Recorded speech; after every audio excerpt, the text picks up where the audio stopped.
to Smoke Radio for the masses. Headline edition, July 8, 1947. The Army Air Forces has announced that a flying disc has been found and is now in the possession of the Army. If the game is rigged, change the game. Game changer. I occasionally think how quickly our differences worldwide would vanish if we were facing an alien threat from outside this world. This is Fade to Black with your host, Jimmy Church, on the Game Changer Radio Network and KGRA, the Global Radio Alliance. I need your help to get to the year 1985. You're listening to Fade to Black with Jimmy Church on the Game Changer Network. All right, welcome, Fade to Black. Bespoke radio for the masses. Yeah, man. Today is Tuesday, April 18th, 107 days into the new year. Just 258 days left. We are live from a bunker somewhere in downtown Burbank, California. And I would like to welcome everybody listening all around the world, all across the United States, hither and thither, to and fro, back and forth, up and down, east and west, north and south, far and near. This is Fade to Black for KJCR, the Game Changer Network, and KGRA, the planet. I'm your host, Jimmy Church. What is cracking, everybody? How you doing? Tonight, how did we top last night? Tonight, we have very special guest. Cort Lindahl is here. We're going to talk about his new book, The Geographic Mysteries of Sir Francis Bacon. And I got to tell you, just get ready, take some notes, because after the show tonight, you're going to go and explore. And I get that. That's what you should do. Don't waste your time, your valuable life. No, I give you the instructions. It's got it all tonight. Trust me. Tomorrow night, Maureen St. Germain is back with us. We're going to talk about dragons and your 5D self. The history of dragons. Never done a dragon show. Been waiting to do one for a while, too. Very excited about that. Love Maureen. Thursday night's another Fader night with John Rappaport and his No More Fake Newsroom Live. The call-in number tonight, as in every night, is 323-825-5045. All right, let's get going here. Follow me on Twitter, at JChurchRadio. That's what you want to do. At JChurchRadio, Facebook, YouTube. You can go now, follow, like, and subscribe. Everything is over on the website. The sandbox to hang out with us is hashtag F2B on Twitter. I got an email from somebody today. Man, I can look at it. I get so much email, but I got an email from somebody that said, I downloaded TweetDeck, man, but I don't know what to do. I literally got that email today. So if you're listening, which you must be, right, because you use the secret email that you got from the membership, just jump in, hashtag F2B, get into Twitter, and the message needs to be, I need some help in TweetDeck, and then put in hashtag F2B. It'll pop up, and one of the Fadernauts will come to the rescue. Okay? It's that simple. We'll help you out. All right? There's nothing like TweetDeck in what we do here. So, any questions or comments during the show, hashtag F2BQ is what you want to do. You can email throughout the show, Jimmy@jimmychurchradio.com, unless you got that secret Fadernaut membership email that I'm not going to give out on the air. Only you do. All right, let's get this show cracking. Got a lot to cover tonight. It's going to be a big show. Just take some notes. You're going to want to listen to this show a couple of times, as I will. All right, so just get ready. But to kick things off the right way, breaking news. I need one of those breaking news sound bites. Dun, dun, dun, dun. Breaking news. I said it last week, and I meant it. If you take a vacation in Hollywood, you can leave for a day, take a day off. You got to jet out for Thanksgiving and come back the next day to protect what is yours. That's what you do. But if you leave for a week, you leave for 2 weeks, you're going to come back unemployed. And I said that about Bill O'Reilly. Well, yes. Looks like he is out at Fox. Can you believe it? The face of Fox out. Expect a formal announcement this Friday, possibly Thursday. The board, the Fox board, is meeting all day Thursday. So they just may make that announcement Thursday night. But they are, I told you, 2 weeks is all you need for to drop those exit papers. You know, the attorneys get together and they just iron things out. And that's what has gone down. Can you believe it? Bill O'Reilly. There you go. Who's going to replace Bill? That's an interesting thought. And what about the Fox audience, man, that, you know, practically grew up with that guy? Wow. Bill O'Reilly. All right. Like I said, when I'm right, I'm right. I could be wrong. Things could still work out. Things could still work out, but I don't think so. I don't think so. Advertisers speak, and these days, it's Fox has always been that rebel network doing what they want to do, and that's fine, and that was good. But in this case, no matter how upset they're going to be, this story is not going to end. It's just not. So I just don't see Bill O'Reilly getting this work out, although it is possible. So there you go. I think Friday's the announcement, possibly Thursday. That's my crystal ball. The other breaking news. I got two things before we move on. The USS Carl Vinson, the carrier group, that was announced by the administration that it was on its way to North Korea, right? And we all thought some spanking was imminent, right? It was there to threaten, possibly, Turns out it's not there. It's not there. It's in Australia. And it made a left-hand turn somewhere. That's all I got to say. But it's not there. And now, after all of the announcements in the press, I don't understand why last week after this, because they knew where they were going. They knew that they weren't going to North Korea. At least not yet, maybe in a month. But right now, they're not there. They're simply not there. And I kept wondering, should they be there right now? Shouldn't they be there by now? It's announced today that they are not there, and they never intended to go there. So where's the miscommunication? I have no idea. How that broke down, I don't know. Why they didn't make the announcement last week after the administration said one thing, and the admiral, right? The rear admiral, the captain of the boat, should have just said, dude, what? North Korea? No, we're going this way. Well, so that's the good news. It made a left-hand turn. Seriously. More on left-hand turns here in just a moment. Don't forget to subscribe to our podcast. We have over 600 archive shows, custom apps, Apple, Android, all platforms. Just $2 a month. Click on the banner over at Jimmy Church Radio. Become a member.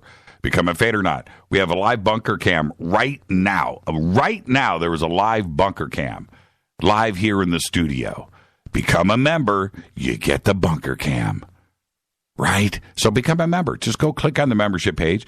We have commercial-free archives that you can download and play at your own. No internet, no phone time, no nothing. Just download. Man, that's a good. Is that, who is that? Is that Nikki Sixx? Oh, man, Mark, you're out of control, man. You're out of control. I'll retweet the Nikki Sixx gif.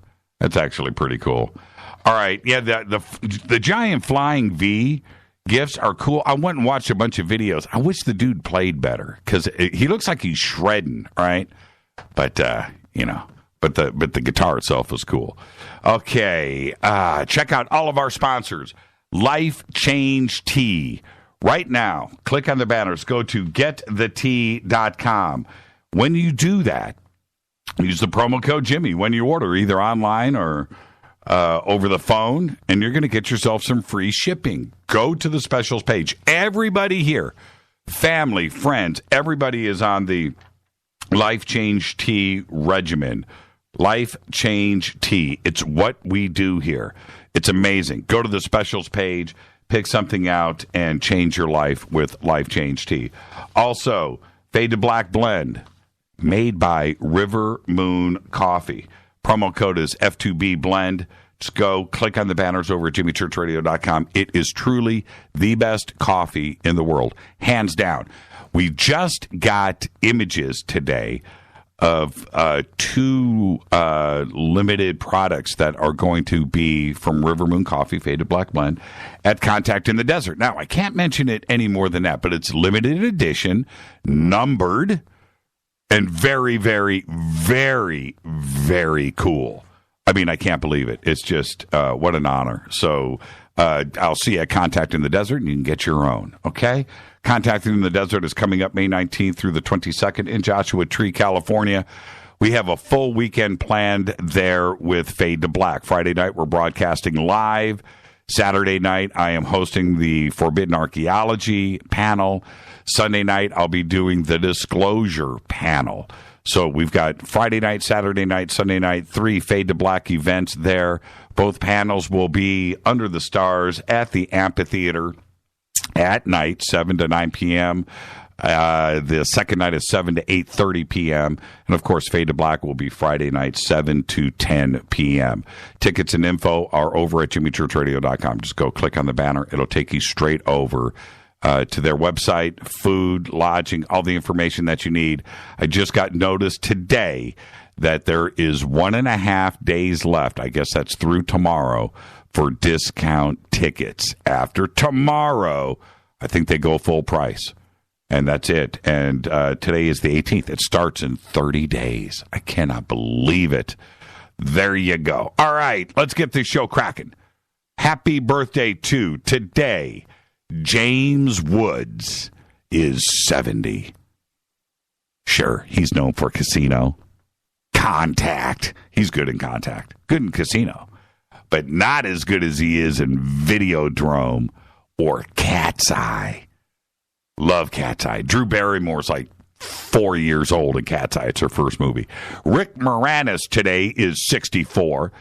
What a body of work, out of Rick, right? Spaceballs, one of my favorite movies. Strange Brew, one of my favorite movies. If you haven't seen Strange Brew, check it out. But Ghostbusters, SCTV. But he gave it all up.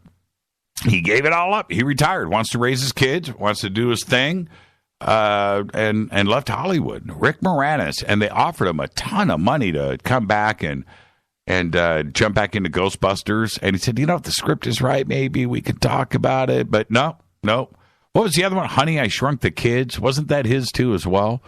Rick Moranis. Oh, how about Club Paradise? That might be the best one of them all. Is that better than Spaceballs? Ooh, that's a tough call. Our dead guy's birthday today is, we don't have one. On July, OTD, on this day in history, 1906, the San Francisco earthquake strikes at 5:13 a.m., 28,000 buildings burned to the ground, killed 700 people, and left 250,000 homeless. Took 4 years, only 4 years. They rebuilt the entire city. Less than 10 years later, it was better than when it burnt down. And, it was built during the gold rush. They had no idea what they were doing. The earthquake came, city burnt down, and they were able to lay things out correctly. They didn't have any water during the earthquake and the fires. The sewage, the water, everything was, the pipes just didn't work, right, in 1906. So after that, they just rebuilt the whole city, and they came out fresh and new. Fader fact, the United States dropped 26,171 bombs in 2016. That's 3 bombs every hour, 24 hours a day. And with our cheapest guided weapon, the cheapest bomb, that comes out to $549,591,000. It doesn't count for the more expensive stuff. Think about that. Man, we got to change our ways. Tonight, very special guest Cort Lindahl is here. We're going to talk about his new book, Geographic Mysteries of Sir Francis Bacon. Tomorrow night, Maureen St. Germain's going to be here. We're going to talk about dragons and your badass 5D self. Thursday is another Fader night with John Rappaport and the Zomer Fake Newsroom Live. Call-in number is 323-825-5045.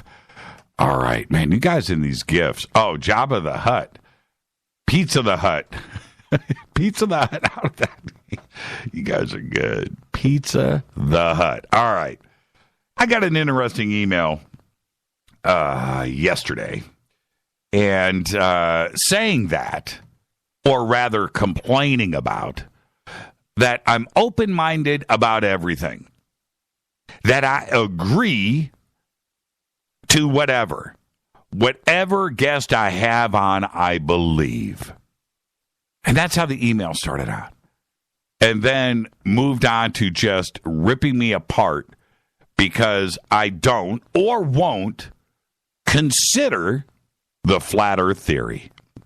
Now, in the email, the writer posted examples of guests on Fade to Black, callers who called in and wanted to talk about it, and the recent caller at Coast to Coast AM this past weekend that apparently I had cut off in order to state my view.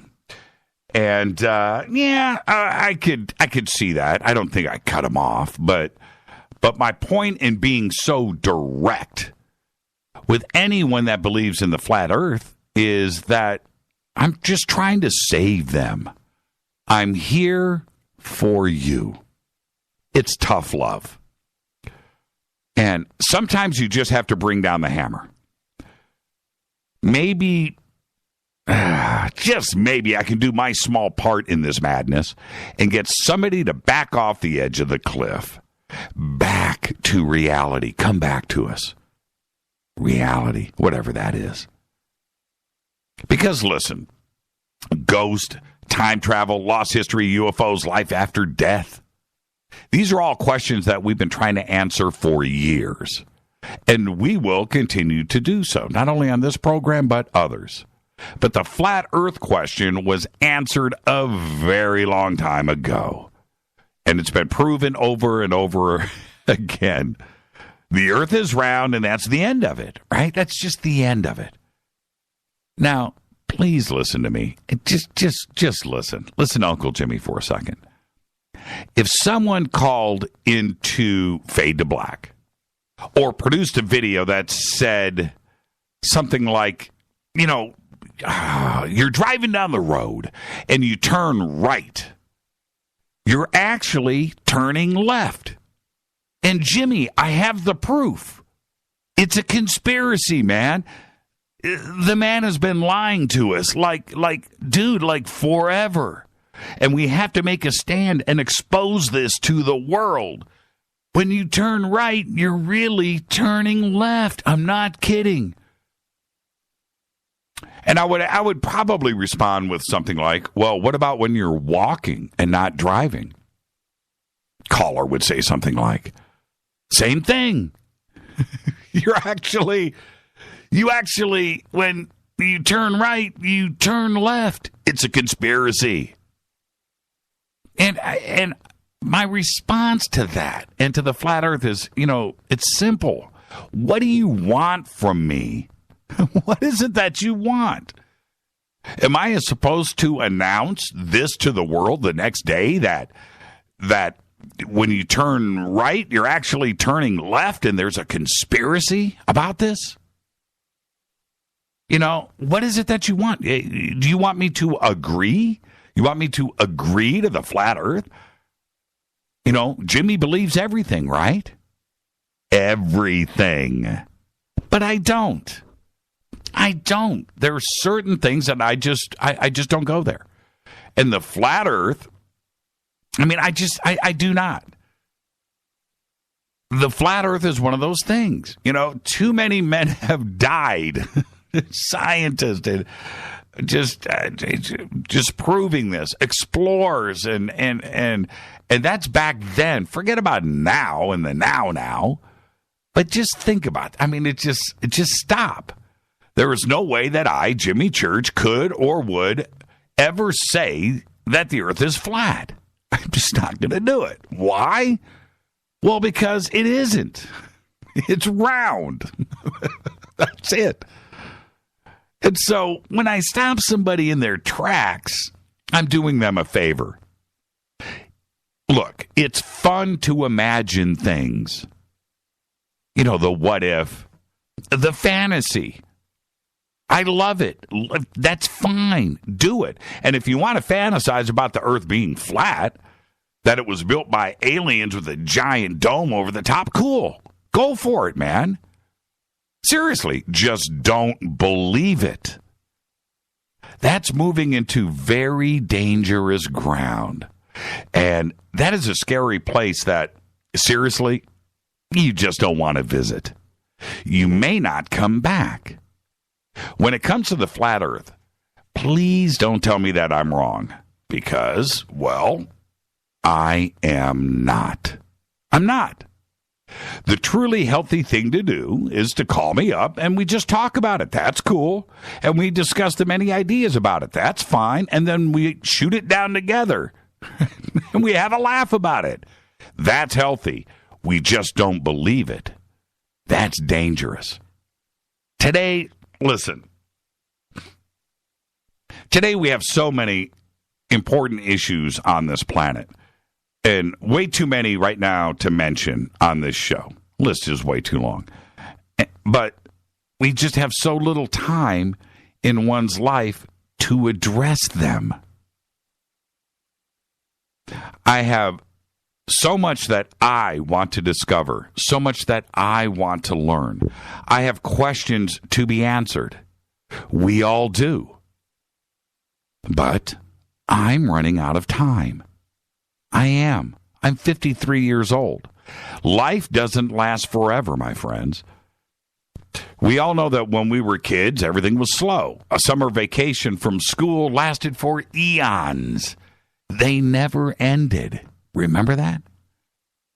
Well, today, I realize that the years go by in a flash. A year. It's a blink. And I don't have the power to slow it down. For me, at my age, there are precious few years left. And I won't waste a minute of mine on the flat earth. Just won't do it. I can't do it. To be honest, it's not even interesting to me. It's not. And I might be sounding a little harsh right now to those few out there who have wasted days, minutes, and seconds on the flat earth. But my friends, save yourself. Move on to something worthy of your life. Don't waste it on something like that. For all of us, all of you, please take my advice. Spend your time learning, laughing, and respecting on the things that are truly worthwhile. Not everything is, and I get that, so you kind of have to prioritize. But if you do, you will not regret anything. Think about that. Because when the end comes, and it will, I have to think that, I'm going to sit there and just contemplate wasting an extra minute on the flat earth instead of using it on Egypt. And if I've got to think about something like that, that would certainly suck. It would just plain suck. And I don't want to do it. Especially if I didn't get the answers that I was searching for my entire life. Egypt. Is there life out there? Lost civilizations. Atlantis. Right? These are questions that I have. Think about that for a second. And that's why I'll cut off a caller. I just don't have any precious time left to spare. And neither do you. Seriously. I mean, sure. Listen, I could have lied to the caller. I could have acted interested. I could have said something like, wow, dude, I didn't know that. You saw that with binoculars, with your telescope? I never thought about that. You've got to be kidding me. The conspiracy is true, the earth is flat? Now, my friends, what would that achieve? what would that achieve? It would achieve nothing, absolutely nothing. And it would probably push somebody over the cliff. And that I don't want to have any part of. That's why. What you get from me is honesty. And hopefully that caller or anyone listening to Fade to Black or Coast to Coast AM, hopefully they said to themselves, well, that answers that. Jimmy said the earth is round and we can move on. Why? It's simple, my friends. It's simple. Life is short. It's way too short. Live yours wisely. Now, I'm 53. If I make it to 70, and I hope that I do, I've got exactly 6,010 days left. That's how short life is. And that's why I'll cut somebody off. I don't want to see you waste your time or go up to the edge of the cliff and take a peek and listen to me and then suddenly believe something that is not true. I'm not going to do it, and I won't have part of it. Think about that. And with that, this is Fade to Black. Our guest tonight is Cort Lindahl. We're going to do it all. I put this up in the bunker cam earlier. This is his new book. Check this out. I don't know how many pages, but it's an encyclopedia, and it's called The Geographic Mysteries of Sir Francis Bacon. That's what we're going to discuss tonight. Everything is here, from Oak Island and the Knights Templar to Cicada 3031. I'm your host, Jimmy Church. This is Fade to Black on the Game Changer Network and KGRA The Planet. I'll be right back.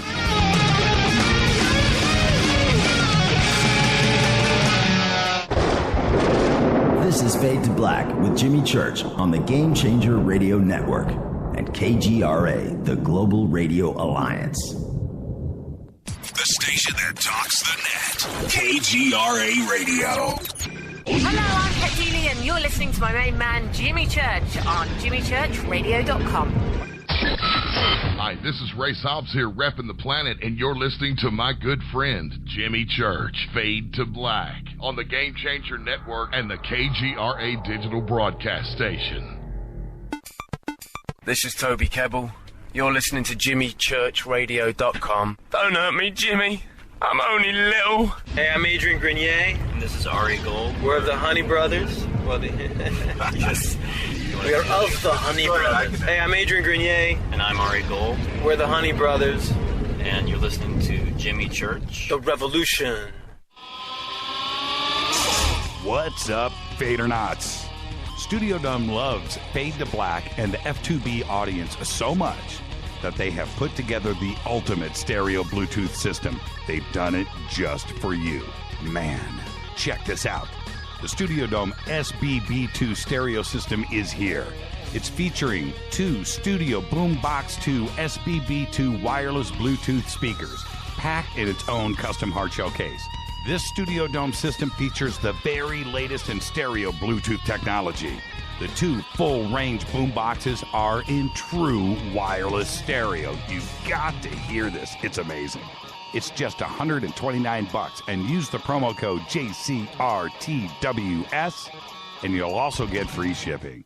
It's simple. Just go to jimmychurchradio.com, click on the Studio Dome banner. Go Beckley Tepe. Balance of Nature's fruits and veggies. I was diagnosed with congestive heart failure. I went from being able to work 14, 16 hours a day with no problem to where I could barely walk a block to the store. I went on to the phytonutrients about 6 months ago, and within a couple of months, my medical doctor had cut my prescriptions down in a little bit smaller dosage. The next time I went back a month later, I walked into the doctor's office and he says, "My gosh, what's happened to you? You don't even look like the same person." He looked at my legs and the swelling had gone down. My blood pressure was down. The venous stasis ulcers that I had had on my legs for the last 4 or 5 years because of the poor circulation were all healed, and I'm feeling far better. The new challenge will allow you to receive 2 months of Balance of Nature's fruits and veggies free. And we'll even ship them to you free. Call now for details. Call 1-800-246-8751. Or go online to balanceofnature.com. Use promo code TALK. This is Micah Hanks of the Gralien Report, and you're listening to Jimmy Church on Fade to Black, across the globe on the Game Changer Radio Network and the one and only KGRA Radio, The Planet.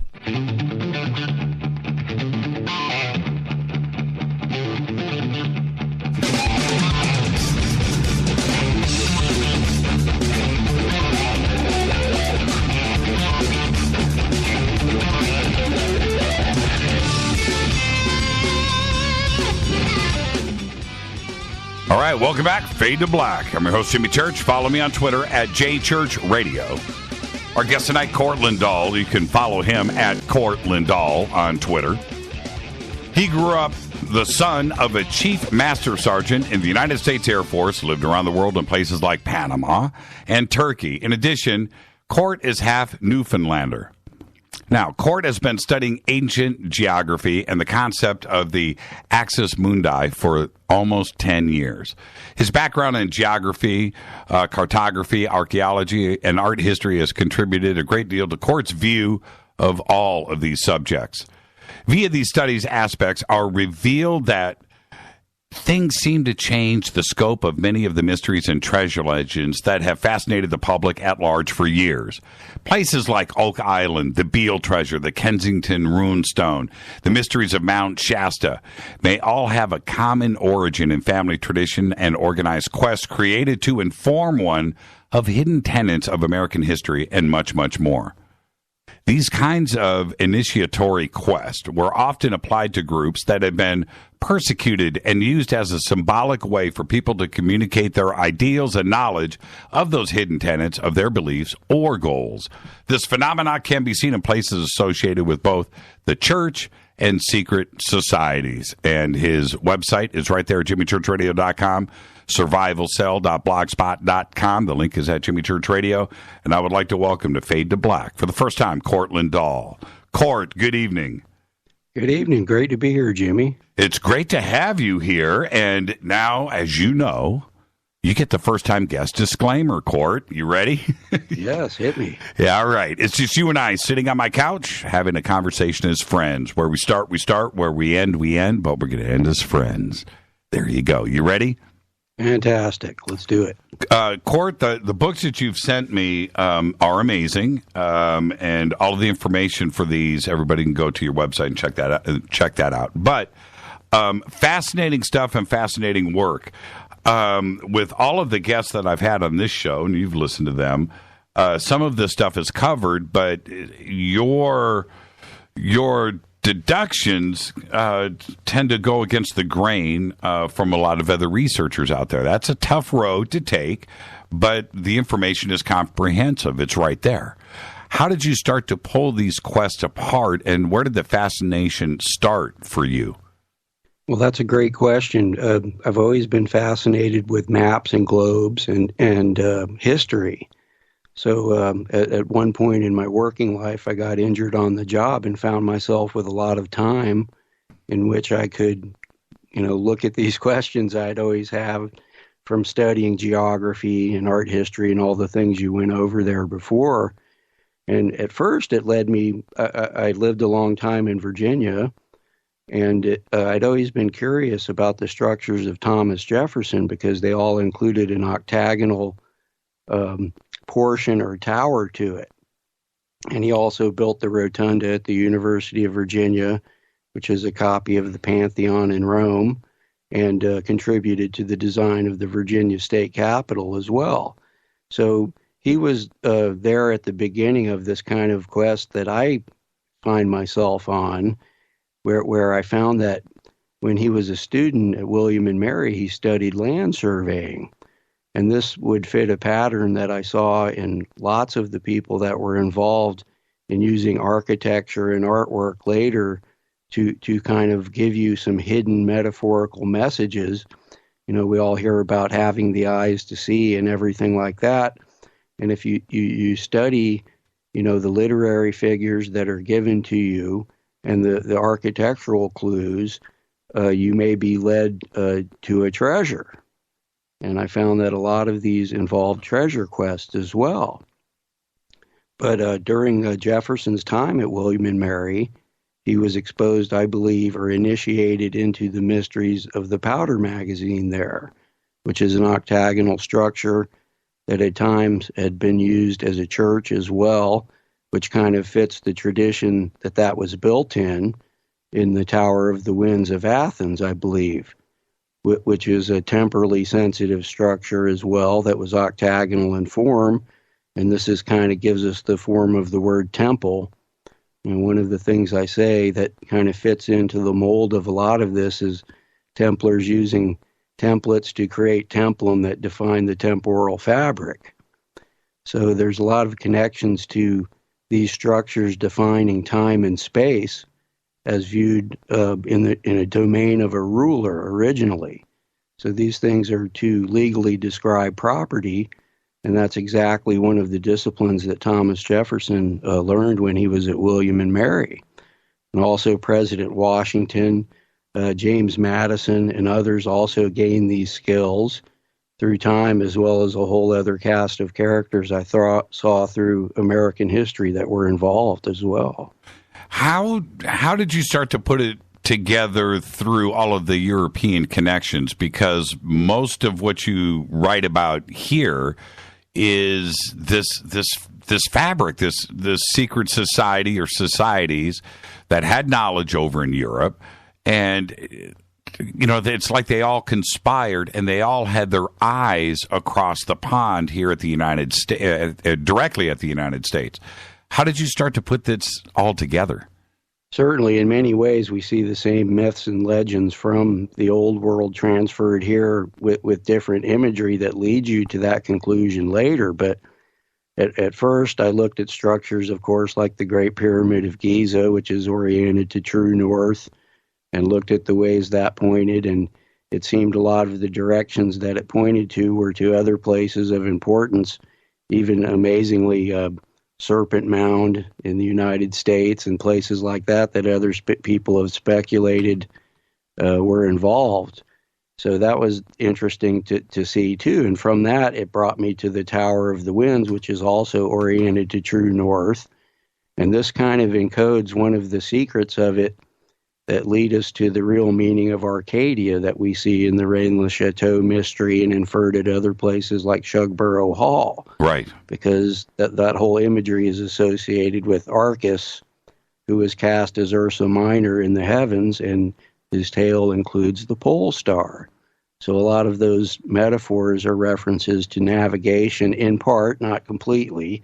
There's a lot more to it as well that involves families and genealogies working together. And we even see, Thomas Jefferson having relations to some interesting people, from the time of the Norman invasion, even possibly even having relationships to Sir Francis Bacon. So from examining him, I began to see this in other places in American history. And this all goes back to the way Constantine may have used octagonal structures to denote his domain, or have a map or a graphic representation of where other important locations were in relation to his palace in Constantinople, which is interesting when he found that. I know we'll be talking about the Spear of Destiny later, but right. One of the legends there has him etching out the boundaries of the royal district there with the Spear of Destiny. So this is kind of a tradition that leads us to a mystery even involving where Constantine's remains are. And through a real series of evidence that I followed, I even found some 19th century historians stating that Constantine had built the Dome of the Rock, the octagonal structure on the Temple Mount. And if you really examine the architecture there, and a lot of the people like Justinian I, the later Byzantine emperor, built the Church of St. Mary Justinian, that's also known as the Al-Aqsa Mosque, right, that aligns with the Dome of the Rock, right, which is an octagonal form of a Christian baptistry that was repeated later, that was based on Roman baths as well that were in that form. Isn't the Dome of the Rock octagonal on the inside too, and the room downstairs? It is. I'm not sure if the room downstairs is. I know that's kind of a sort of a cave. Right. From the pictures I've seen of it, that are, and that leads me to part of the theory that I developed, that Constantine was actually interred there, and there was an intentional mystery left as to where his remains are. And this may be even one of the things that the popular story of the Knights Templar finding something. Right. And this also fits the later legend of Christian Rosenkrautz being interred in a 7-sided room in an unknown mountain. That would tip the world over. Right. I mean, oh my goodness, could you imagine? Oh, okay. Yeah. Well, it's possible too. That's the other thing. And it was, well, there's a rationale that says it's possible later too, because these legends and the same kind of mystery was picked up by Charlemagne, who definitely left clues, and no less than 3 subsequent Holy Roman emperors opened his crypt in search of documents which were said to have been found, including the coronation gospels. Now, these are all myths and legends. A lot of people argue these points. But one of the things I'm saying is a lot of these myths and legends have their purpose as clues or tips to the initiate that lets you know that there's more to the story. And also, you know, the fact that there isn't any more excavating going on any of the walls, any of the temples, including the Temple of the Rock and the Dome. You can't touch any of that anymore. They do plenty of archaeological digs in and around Jerusalem. That happens all the time. But the significant points of interest, there's no digging, right? And there's so much there to find, but we'll never know. I really doubt that they allow a dig. You know, I just don't see that happening. We just don't know what's there. Right, I agree. That's one of the biggest politically charged points on Earth, and has been throughout really all of recorded history and before. I mean, it's always been a contested place, and it's really interesting because the octagonal form of the Dome of the Rock, the northwest side of it, can be used to create an arc on the globe that leads to the center of St. Peter's Square, where the Egyptian obelisk is. And using the obelisk and the windrose markers around it that are denoted with compass directions, the windrose marker points right back. Right back to the Temple of the Rock? Yeah, to the Dome of the Rock. Oh, Dome of the Rock, Temple of the Rock. The array at the Vatican points there. Wow, I didn't know that. And the octagonal form of the Dome of the Rock actually points back.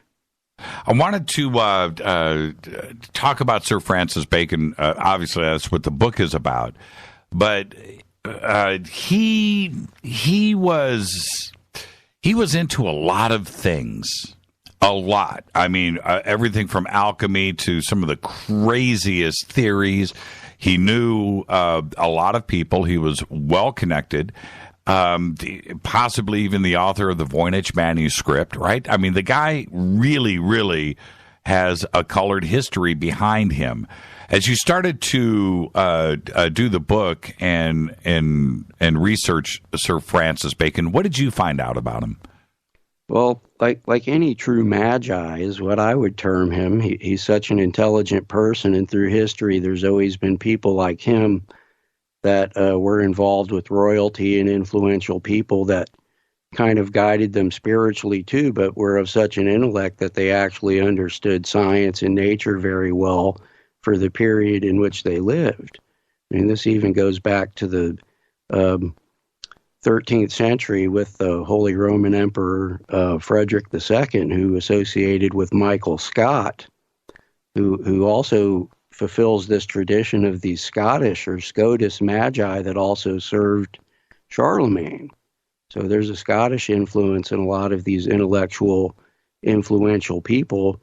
And I believe he knew this through history, and he saw that the influence he could have on people by using metaphor, literature, and artwork that really solidified this tradition. And I think he also had a great appreciation of Dante, who influenced a lot of later writers in these kind of spiritual or Gnostic encoding or metaphors that you see in their work, and that plays a big part in this story as well. Artists and writers have always been invested in secret societies, intelligence gathering services, which Sir Francis Bacon was likely a part of, and it's really even hard to tell at points which side he's on or who he's working for, because, like you said, he's just all over the map. He associated with Jesuits, freethinkers, loyalists to the king and everything, so it's hard to tell he's associated. One of the real interesting points I found about Sir Francis Bacon from St. Albans, there north of London, was that the first and only English Pope was also from St. Albans. Earlier in the 13th century, in the 1250s, he became the Pope. And this man's given name was Nicholas Breakspere. So that gives us a real interesting thought that could it be linked to Shakespeare or the notions of that name later? Right. And if you look at Breakspere's genealogy, a lot of older English genealogies take great liberties, but they even link his family to Sir Lancelot being with the broken spear.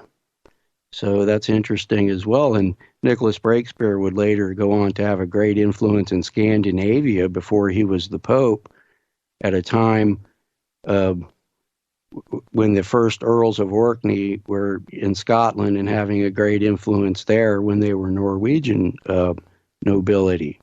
And he also influenced the building of the Norse round churches on Bornholm Island in the Baltic Sea that Henry Lincoln wrote a book about, and he's also, of course, famous for Holy Blood and Holy Grail. Right. And all of those places have associations with the prime meridian and possibly indicating other places on the globe. When it comes to Bacon and some of the rumors about him, and one of them was that he was possibly the author of all of Shakespeare's works. The birth dates nearly lay over the top of each other with Bacon and Shakespeare. They lived at the exact same time. And that makes you wonder right then and there if there is if there is a kernel of truth to this. So much has been associated with Bacon and his intelligence that, I mean, is it possible that there is a wrinkle of truth to this? And then, of course, the rumor about Oak Island being tied to Bacon, and what is that? Oak Island is the original works of Shakespeare, which were penned by Bacon. All of these are fantastic stories, right? But there's always a kernel of truth to them. Well, I agree with you, and he was involved in a lot of the same kind of things you see being applied at Oak Island and other treasure mysteries in the works, and I think it's possible he was involved in the production of the Shakespeare plays, and there's also a lot of inference that the 17th Earl of Oxford, Edward de Vere, was involved. He was a famous playwright at the time as well. But that kind of leads us to what I found the Wilton Writers Circle of the Countess of Pembroke, Mary Sidney, may have also been involved. This was a writers group that lived in Wiltshire, not far from where Stonehenge is. Right. And they seem to operate, as possibly part of the intelligence service of Queen Elizabeth. And that's something I'll stress here. In a lot of these things, you do see the overtones of intelligence services and people that were involved during that era with gathering information in the interest of the Queen as well. But there is also an opposing group of people who were Catholics or possibly hidden Catholics with Jesuit influences that were working, for equality or to return the Catholic kings to power there as well. So there's a lot of political intrigue going on during this era. So it's even what I found, even the family of William Shakespeare himself included the Webb family, who he had close relations to. And James Webb was the assistant of Inigo Jones, who arranged a lot of the linear landscaping of English gentry and even French gentry. And he even writes, Inigo Jones does, that occult concepts and secrets are built into these. So that's interesting to see that. And so it's not out of the even possibility that William Shakespeare was involved in producing the plays, and these gentlemen embellished them with the hidden aspects that they wanted to. Right. Most famously in the first folio. Now, do you think that there's a possibility here that Shakespeare, that they just used his name, that quite possibly maybe he came up with some ideas, but everything else was penned by others? And if that is true, why?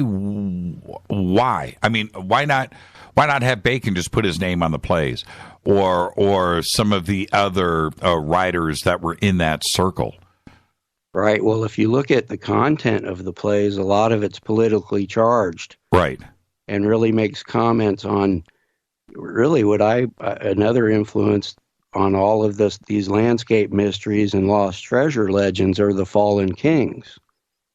And some of the Shakespeare plays do refer to these things and infer who the rightful families are that should hold those titles and everything. So if a gentry person was involved in producing these, it could spell real trouble for them. Same thing for Bacon, because he was a politician too as well. He was a statesman as well as being a scientist and a lawyer a lawyer, right? But being a politician, he couldn't do it. That would make sense.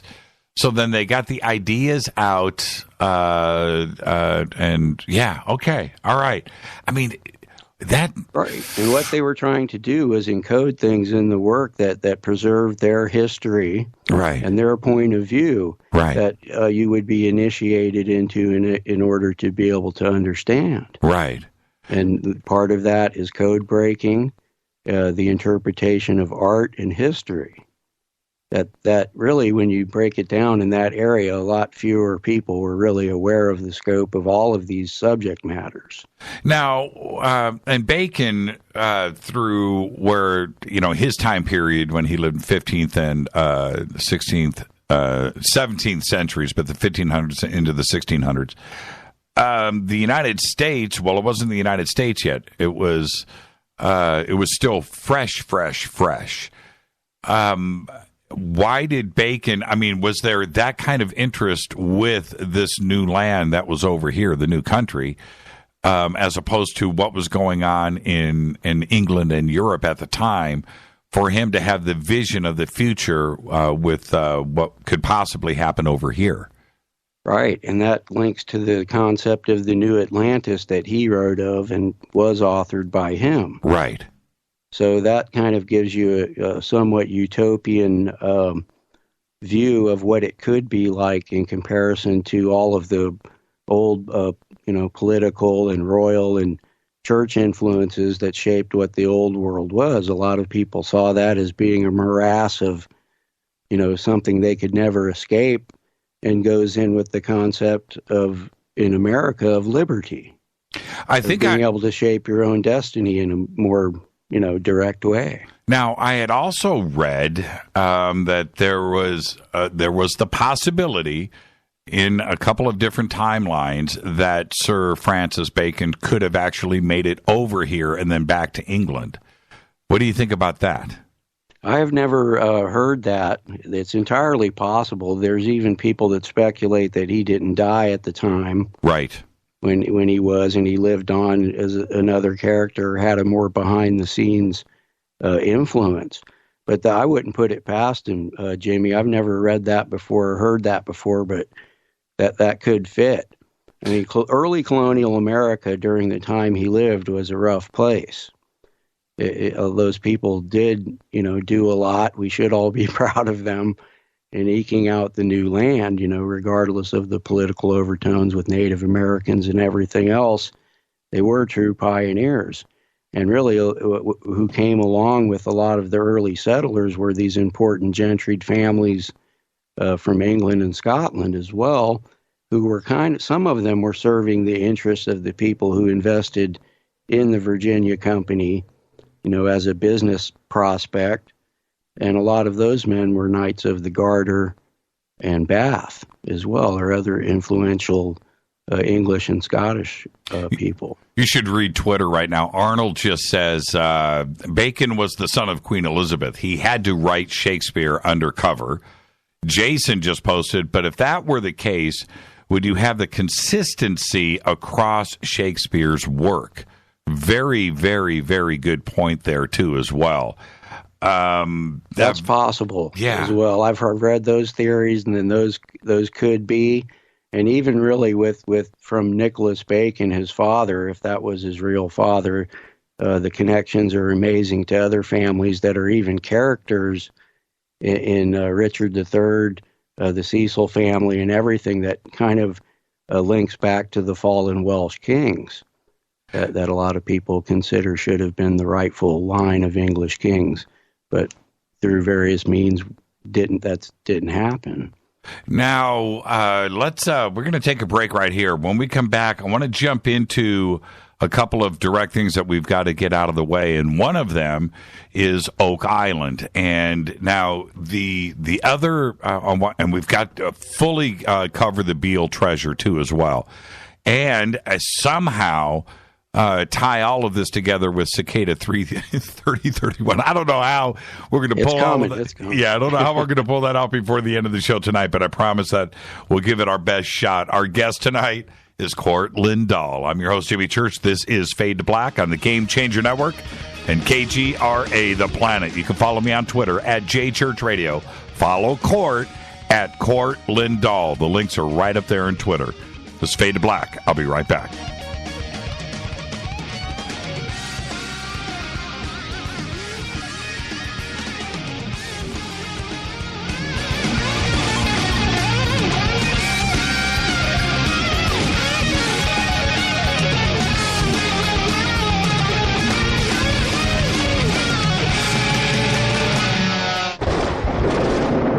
Fade to Black with Jimmy Church on the Game Changer Radio Network and KGRA, the Global Radio Alliance. The station that talks the net. KGRA Radio. Hello, I'm Kat Deely, and you're listening to my main man, Jimmy Church, on jimmychurchradio.com. Hi, this is Ray Hobbs here, repping the planet, and you're listening to my good friend, Jimmy Church, Fade to Black, on the Game Changer Network and the KGRA digital broadcast station. This is Toby Kebbell. You're listening to jimmychurchradio.com. Don't hurt me, Jimmy. I'm only little. Hey, I'm Adrian Grenier. And this is Ari Gold. We're of the Honey Brothers. Well, Yes. We are of the Honey Brothers. Hey, I'm Adrian Grenier. And I'm Ari Gold. We're the Honey Brothers. And you're listening to Jimmy Church. The Revolution. What's up, Fadernauts? Studio Dome loves Fade to Black and the F2B audience so much that they have put together the ultimate stereo Bluetooth system. They've done it just for you. Man, check this out. The Studio Dome SBB2 stereo system is here. It's featuring two Studio Boombox 2 SBB2 wireless Bluetooth speakers, packed in its own custom hardshell case. This Studio Dome system features the very latest in stereo Bluetooth technology. The two full-range boomboxes are in true wireless stereo. You've got to hear this. It's amazing. It's just $129 and use the promo code JCRTWS and you'll also get free shipping. It's simple. Just go to jimmychurchradio.com, click on the Studio Dome banner. Go Beckley Tepe. Balance of Nature's fruits and veggies. I was diagnosed with congestive heart failure. I went from being able to work 14, 16 hours a day with no problem to where I could barely walk a block to the store. I went on to the phytonutrients about 6 months ago, and within a couple of months, my medical doctor had cut my prescriptions down in a little bit smaller dosage. The next time I went back a month later, I walked into the doctor's office and he says, "My gosh, what's happened to you?" You don't even look like the same person. He looked at my legs and the swelling had gone down. My blood pressure was down. The venous stasis ulcers that I had had on my legs for the last 4 or 5 years because of the poor circulation were all healed, and I'm feeling far better. The new challenge will allow you to receive 2 months of Balance of Nature's fruits and veggies free. And we'll even ship them to you free. Call now for details. Call 1-800-246-8751. Or go online to balanceofnature.com. Use promo code TALK. This is Micah Hanks of the Gralien Report, and you're listening to Jimmy Church on Fade to Black, across the globe on the Game Changer Radio Network and the one and only KGRA Radio, The Planet.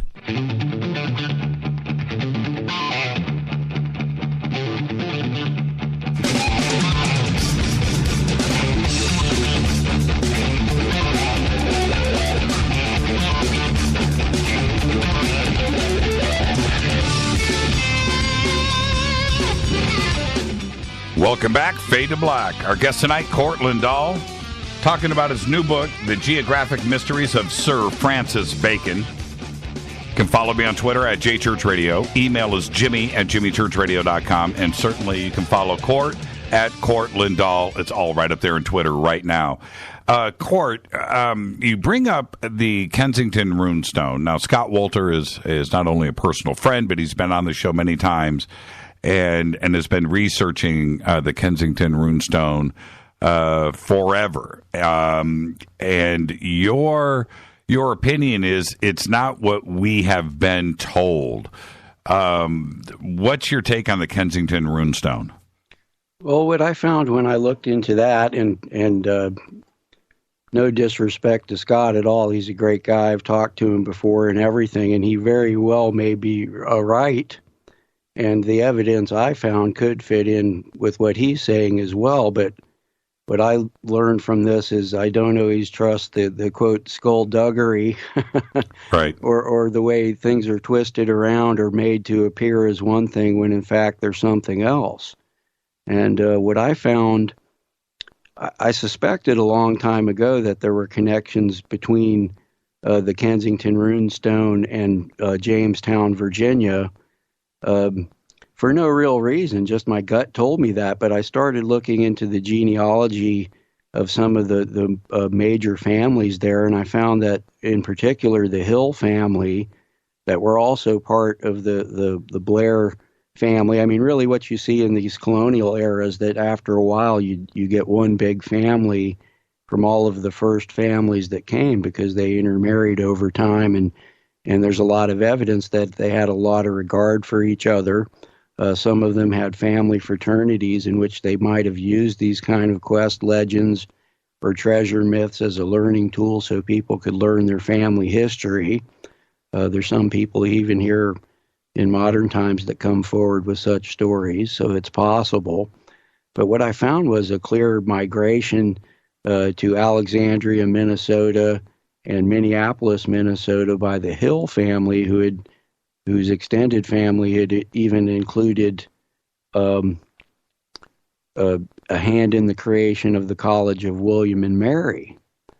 And really, this is coming out of a place where I described the mysteries of the Powder magazine earlier, and how this involves an ancestor or a later relative of Sir Francis Bacon, Nathaniel Bacon, coming to Jamestown with a vault of Sir Francis Bacon's papers. And as we see, this kind of evolves later, I believe, into the Beale Treasure legend. And they even use the Powder magazine and Jefferson's octagonal poplar forest as markers or pointers and clues in these mysteries. So these are the kind of traditions that other people who attended William and Mary and were involved in the society of early Virginia would learn about the Powder magazine and how this worked. And there's a lot more to it than I can tell here. I could do 2 hours on that subject alone, but it's all in the book. But through moving there, the symbols that are on the Kensington Rune stone, in part, the more impressive ones or notable ones, I feel, are the hooked X, as Scott points out, and the AVM symbol, or the Auspice of Maria symbol, which is those letters combined that even resembles the Masonic compass and square. Right. With the center crossbar of the A being a V-shaped letter, or part of the letter A. And if you look back in time, we also see a lot of the other Masonic symbols or things that people point to, like the all-seeing eye and the pyramid being associated with the Catholic Church. Prior, they're present at Aachen Cathedral, Charlemagne's octagonal copy of the Dome of the Rock, I believe, and even the dome of the cathedral at Santiago de Compostela. And in the arms of Scottish families at the time when they were all solidly Catholic as well, prior to the advent of Freemasonry. So a lot of those symbols, including the phoenix, which a lot of people associate with the eagle, as part of the Great Seal of the United States as well. Right. Well, so what about that? Well, go ahead. What would the purpose of the Kensington Rune stone be then, if that was the case? And the second part of the question is, where did the knowledge come from at that time in colonial America to of such an ancient language and the hooked X? Right. Well, I would propose that the stone was put there at about the time of the creation of the Hudson's Bay Company, and a lot of the owners and people who ran that, and indeed many of the first Hudson's Bay personnel that were sent there around that time were all from the Orkney Islands, where runes are common, and even runes with similar X's and cross-shaped patterns that also infer the AVM symbol. At a time where they have been, they were Catholic-oriented or Christian-oriented since the 12th century. And what would the purpose of the stone be? Would it still be a landmarker for a land grab?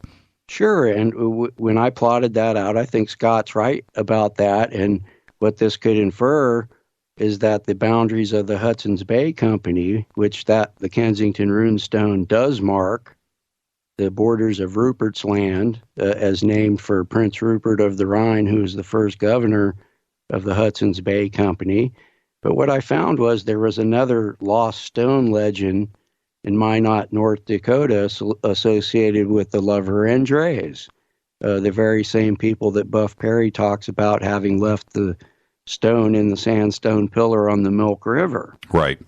And the sandstone pillar indeed also lays on the border of Rupert's Land in French Louisiana. Well, if Scott's correct, that border was laid a long time ago at the date range he supposes. But like I said, a lot of the history of the Hudson's Bay Company and other things infer that it might be a later addition, with even members of the Hamilton family who were Earls of Orkney as well, having relatives who were Swedish counts. What about the Swedish counts of Hamilton, who even contributed military personnel later to the Red River Colony, which those borders also mark the Red River Colony. Well, what about the public records for this, though? If the Hudson Bay Company did do that, wouldn't they go and submit something publicly for the land? Well, that's part of the skullduggery. Right. And this really, I got a lot of respect for Scott and Louis Buff Perry. The theory that Louis Buff Perry has about the Stone of Destiny once having been in the sandstone pillar there with the Hebrew inscription.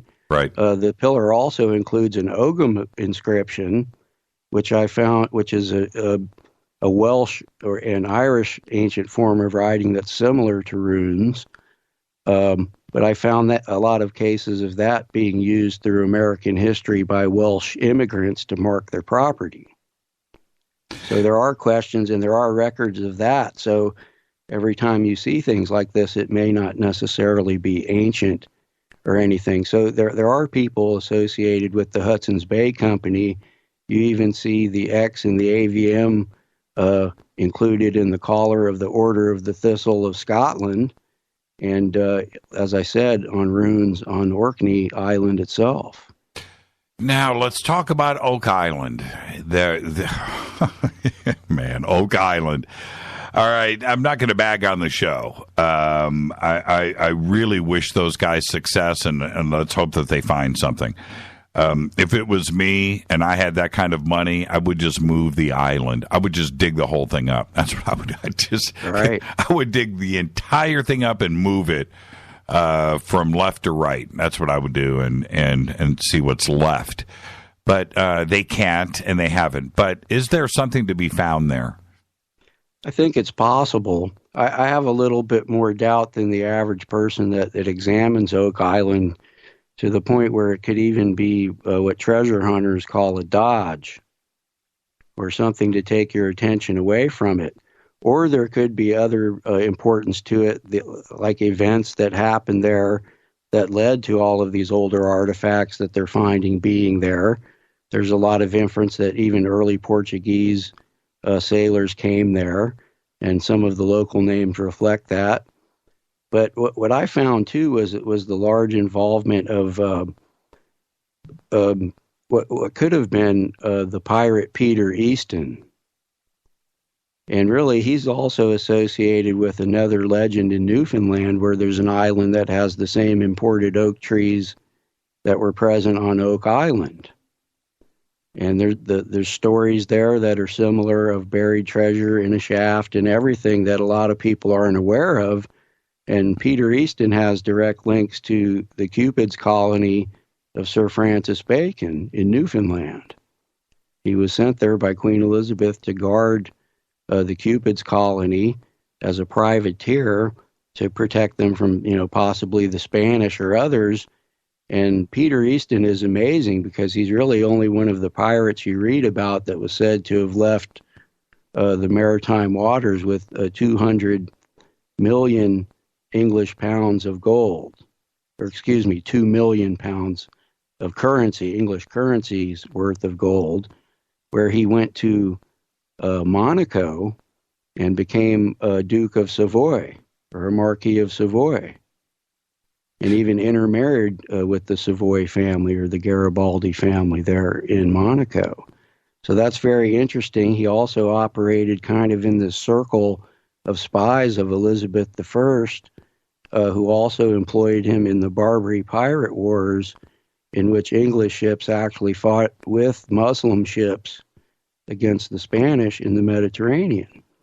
So this guy's an amazing man himself, and he did operate in the waters of Nova Scotia as well. Now, some of the other reasons I think possibly that there's more to Oak Island, too, is even extends to the influence of the Debati family that Jay Widener talks about in association with the Great Cyclic Cross of Vendée in France. Right.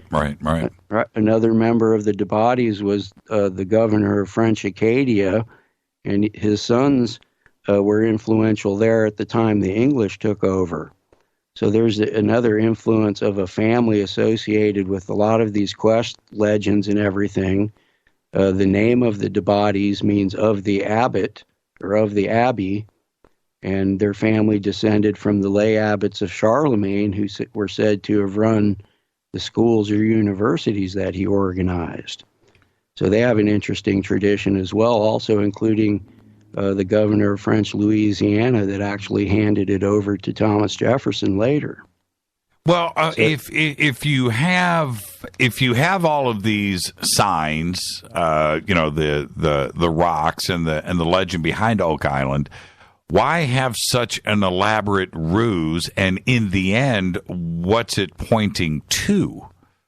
Well, there's free gold somewhere in the Oak Island area. No, they actually had a gold rush.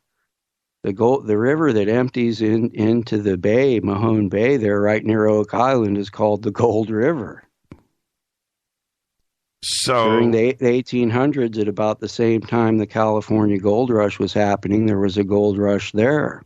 But what's so the some time? of my suspicions were that they were covering it up and taking advantage of these resources, or possibly even processing it at Oak Island and using it that way. And some of this may have even later helped to fund, like Louis Buff Perry says, the American Revolution, because there there were a lot of interesting crossovers in families.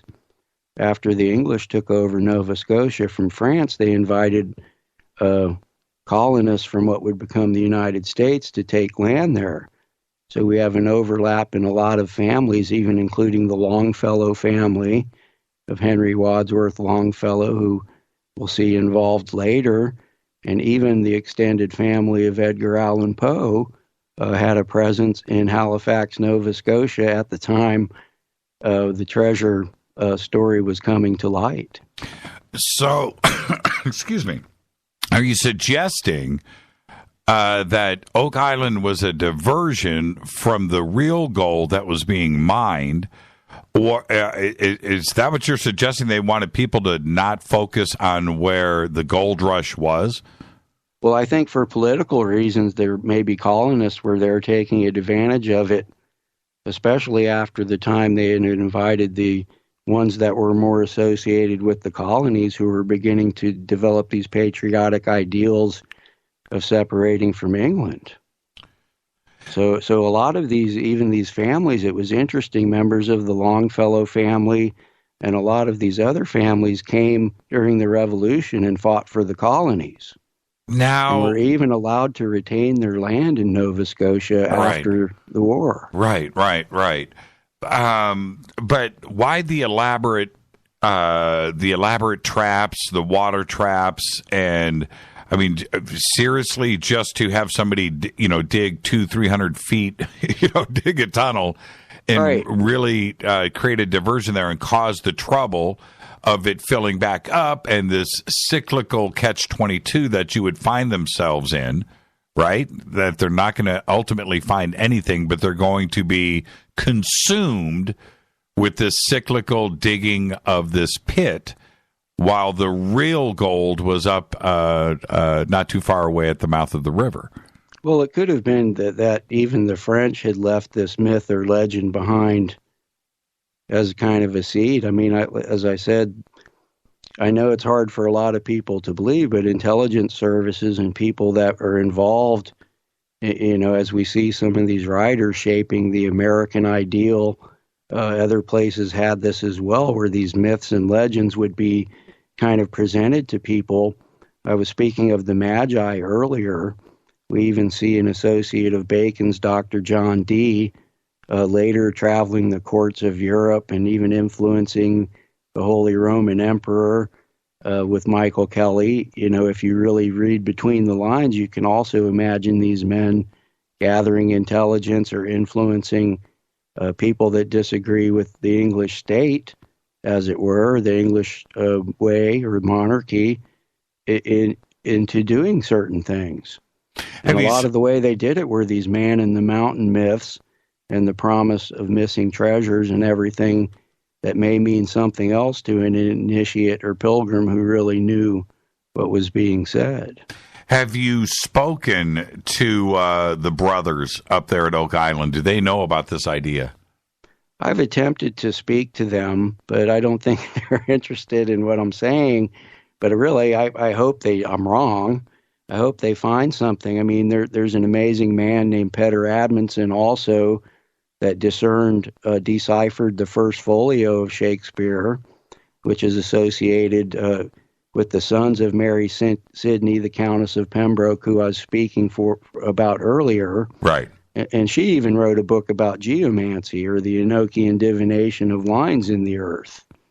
So they were connected, I believe, and knew about a lot of these geographic mysteries, and even had Enochian values applied to them that Sir Francis Bacon would have at least known of, or other people in the intelligence gathering community, where they could use these sort of things to their own ends or to ingratiate people to gather information. I'm not saying that's all there is to it or anything like that. A lot of people actually believe things like that and take part in them and do that. So could be some validity to that. I wouldn't argue with anyone's faith or anything, but after a certain point of looking into all of these structures, the same families involved everywhere in the treasure mysteries, it does start to get a veneer of there's more going on than simple treasure mystery or leading you to each specific treasure. that really what I think I stumbled onto is kind of a real national treasure. Oh, yeah, As in one the leading, movie where yes. they're led from place to place, and there's necessarily not anything there. But really, along the way, you look what you learn about history. I mean, there is a treasure. You gain points of view via hidden aspects of history that you wouldn't have realized before unless you started looking for the Beale Treasure or the Oak Island Treasure. I'm sure the brothers up there can quote you local history, and they know all about it now. And I mean, I even found a series of architecture there in Halifax that was created by Prince Edward, who is the father of Queen Victoria, who lived there right at the time when the earliest story of Oak Island came to light. And they even created a reproduction of the Temple Church in London there in the form of the Halifax Round Church, which includes the burial crypt of Joseph de Bar, who is descendant of Everhard de Bar, the Knights Templar Grand Commander from earlier. Well, I think before the Knights Templar were persecuted. Well, I hope that Rick and Marty have, they profited somewhat. The show is a huge hit, but I can't imagine the amount of money that has been dumped into it once again. I mean, so many people have done this over the years, and not to have anything solid come back. The original stone marker, gone. Everything else that has been retrieved over the years, or that's part of that mythology, gone.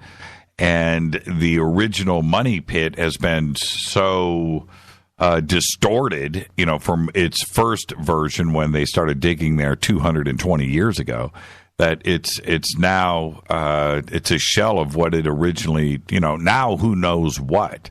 But I hope that they actually find something. It's like a real mystery. A real, true, live mystery playing out right in front of us. But I just feel like I know how the show is going to end. And that's where, it bums me out, but it goes in line with what you are saying here. Well, I think it's possible, and I could be wrong. Yeah, it's just like I said, once you take an overall view of these things, that it leads you to the conclusion that there's always more to it, that leads you through a passageway, a way of initiation.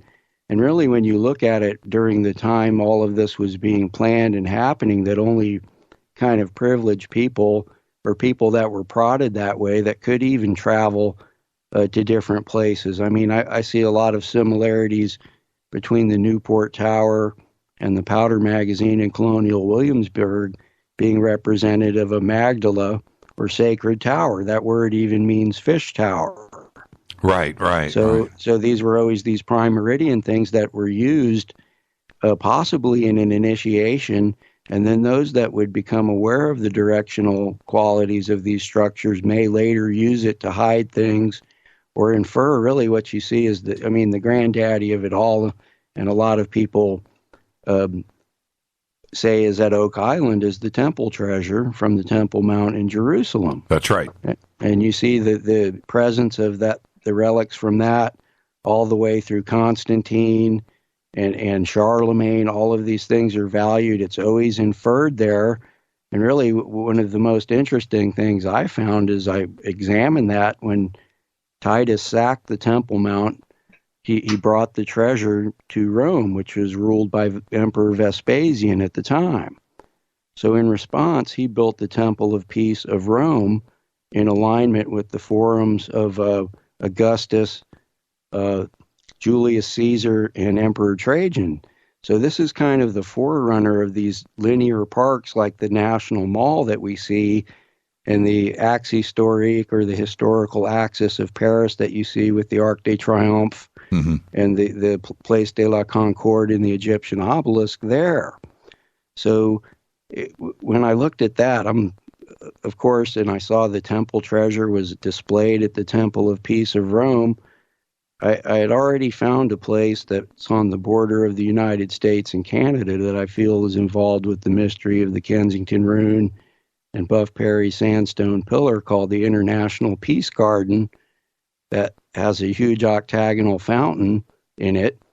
And when I really plotted an arc on the globe that pointed the direction the Peace Temple and the rest of these fora pointed to, it pointed directly to the International Peace Garden.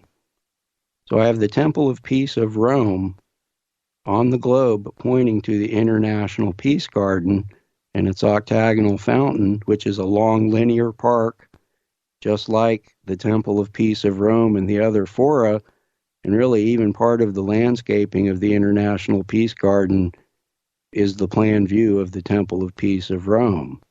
So I believe that was intentional. That's interesting. And, those pesky Canadians, right? And, what if... Well, it's half American. That's an interesting place, Jimmy. I love Canada. It's one of those zones. Yeah, I love Canada. But if we go and dig something up there and bring it back, after we already did that once with Wayne Gretzky, the United States is done. We're toast. You'll never be able to vacation in Canada again as an American. But that's a pretty interesting take. And so you're saying from the sky, they look similar. Yes, the part of the landscaping of the International Peace Garden looks like the original plan view of the Temple Peace of Rome. Wow. And the whole International Peace Garden is interesting because it was built as a symbol of peace between the United States and Canada, and it encompasses a park that is not part of either country. Where is it exactly? It's on the border of Manitoba and North Dakota, right kind of to the northeast of Minot, North Dakota.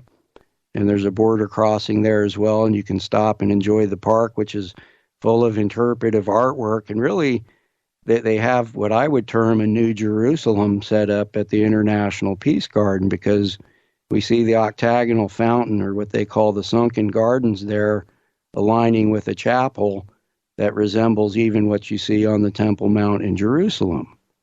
Now, I'm looking at it here, and it looks like that's just enough inside the United States. Right. Well, the border of the United States and Canada goes right through the center of the park. Yeah, I'm looking at it here. So where's... Wow, I wonder... Oh, man. It is right smack dab through the center. Looking at it and right then the here. octagon there points to other mysteries in the United States. Oh, man, look at that. That is the octagon of octagons, isn't it? It's a very impressive place. And at the western end, there's a huge tower that kind of bears a striking resemblance to the Georgia Guidestones. It's kind of got the same look to it. Yeah, it does. It does. It looks just like it. Hold on. Let me shift here to 2D. I love it when I go to 2D. Yeah, look at that. That does look like there's a 9/11 memorial there with pieces of the World Trade Center displayed, and displays from various other countries, including Sweden and some of the Scandinavian countries. It does look like the Georgia Guidestones. That's pretty trippy. Well, the octagon there points very close to the Georgia Guidestones. Wow. Not directly, but it points to Jekyll Island, Georgia, which I later found family connections between the creators of the park and there as well. Yeah, and there's a Legion Hall too as well. Right. Yeah, not that big of a parking lot. You would think that there would be a lot of visitors here, but right. it's pretty one low mile key. south of the octagon is a Masonic compass and square-shaped building. I'm looking at it right here. Yep. That points to the powder magazine in colonial Williamsburg, and the octagonal shape of the powder magazine points back. Look at that Masonic temple, man. That is crazy. That's got they a have pretty... the lodge of the International Peace Garden as well there. Yeah, and they've got... now, the Masonic Lodge has got a pretty good parking lot. Look at that. That is a big lodge. But from the sky... yeah, you're not going to miss that. You could probably see that thing from the International Space Station. That is a crazy logo on the roof. Everybody needs to go see that. Go check that out right now in Google Earth and look at the Masonic Temple. That thing is huge. It's almost as big as the Peace Garden. Yeah. Right. I believe that connection from the powder magazine to that building comes to us via the Earls of Orkney. Okay, I just blew past. I was so fascinated with this, I just blew past the commercial break. So let's get to that right now. Thank you for that, Cort. They got their own international airport, too, as well. That is a trip. This is Fade to Black. Our guest tonight, Cort Lindahl. I'm your host, Jimmy Church. We'll be right back.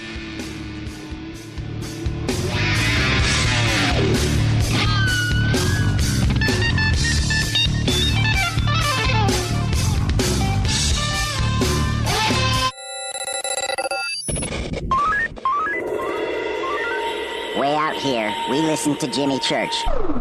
You're listening to Fade to Black. Always on the edge of the hottest alternative talk. Jimmy Church with Fade to Black. KGRARadio.com. ¿Qué tal, mis amigos? Yo soy Mario Carson, el tiburón, y los invito para que escuchen a mi buen amigo Jimmy Church Radio. ¡Claro que sí! Hey there, quick question for you.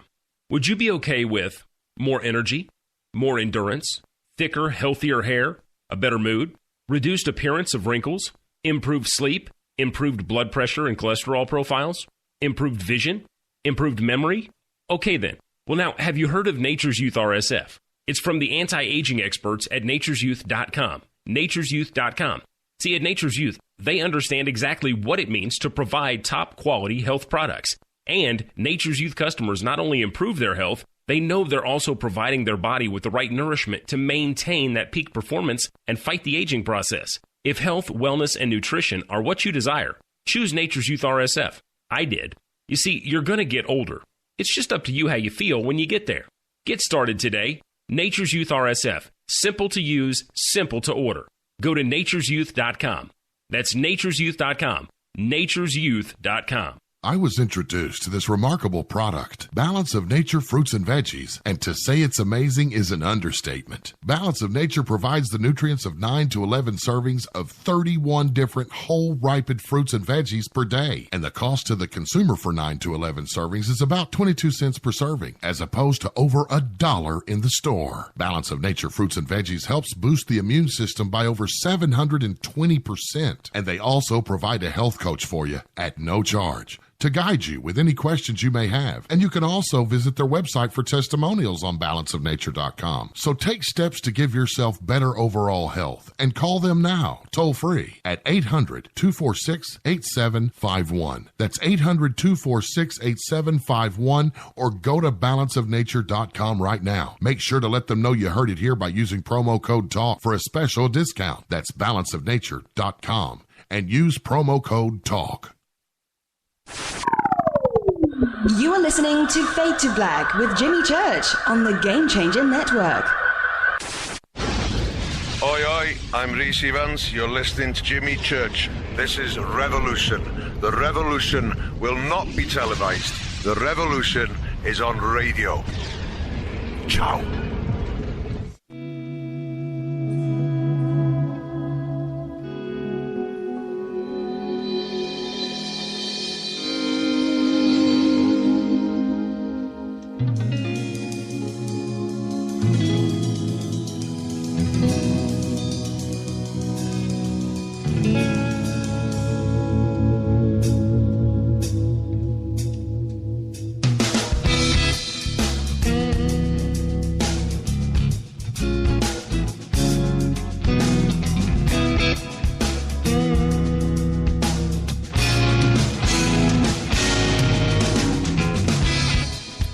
Wow, I very rarely get my mind blown. That was pretty intense. And this portion of the show is brought to you by Life Change Tea.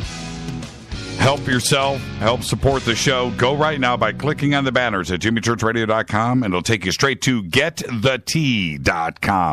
Just mention Jimmy when you order, either over the phone or online, and you'll get yourself free shipping. Go to the specials page. Ronnie has got one of the great companies on planet Earth. Our guest tonight, Cort Lindahl. Now, Cort, I got to tell you, this is pretty trippy.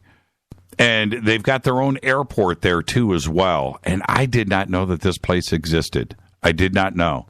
It's fascinating. And I'm watching Twitter right now, and it's that's pretty amazing. That is pretty amazing. Okay.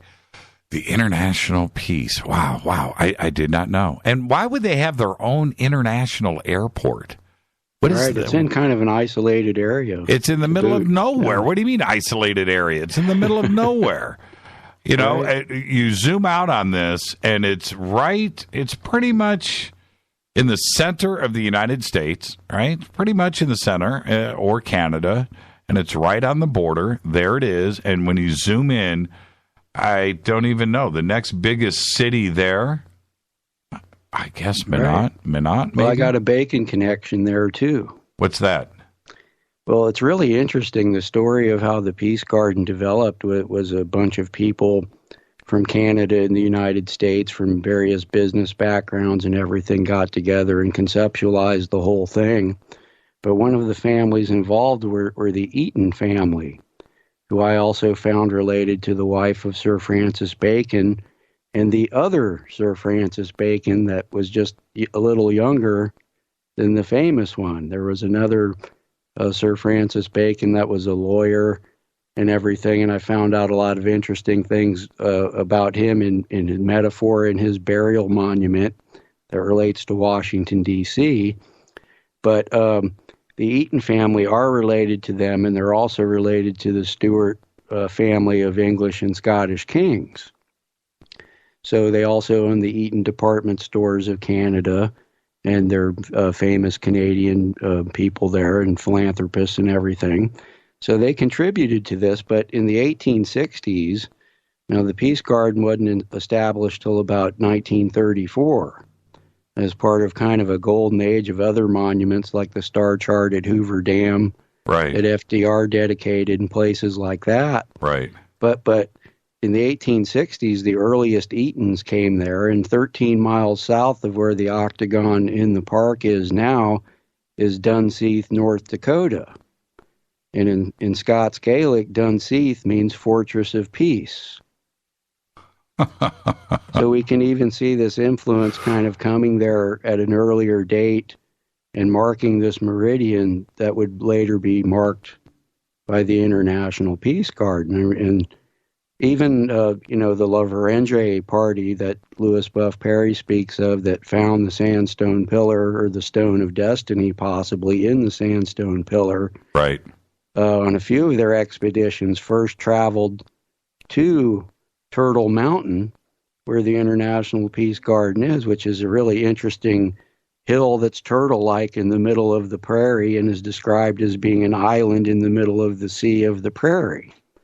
So it's a good vantage point to have in Axis Mundi, or Axis of the World, representing a place where people map from. So this could possibly tie into what Scott's saying, or the later establishment of the Hudson's Bay Company that I'm speaking of, that has all the same links to families, including Henry Sinclair, who was an Earl of Orkney, and others that had an influence in the Hudson's Bay Company later of that family.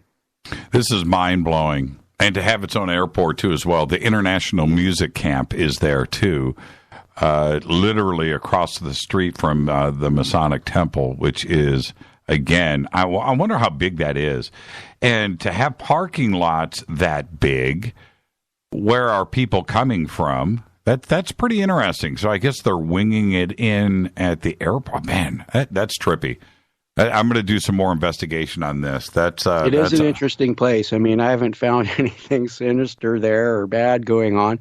They've created a new Jerusalem, and it's possible they're aware of this, and this was done in the legacy of the New Atlantis and the New Jerusalem, which are similar concepts. And as I said, even involves the influence of people related to him. And really, throughout American history, you see the Bacon family having a cool influence on the establishment of towns and cities throughout the West, including Denver, and even in the story of Chico, California, my hometown.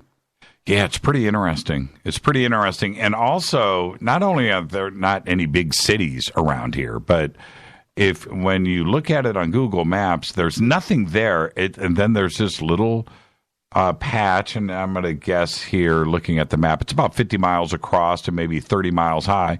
Nice little patch of green, right? And you just continue to zoom in. Everything is so desolate around there except for this.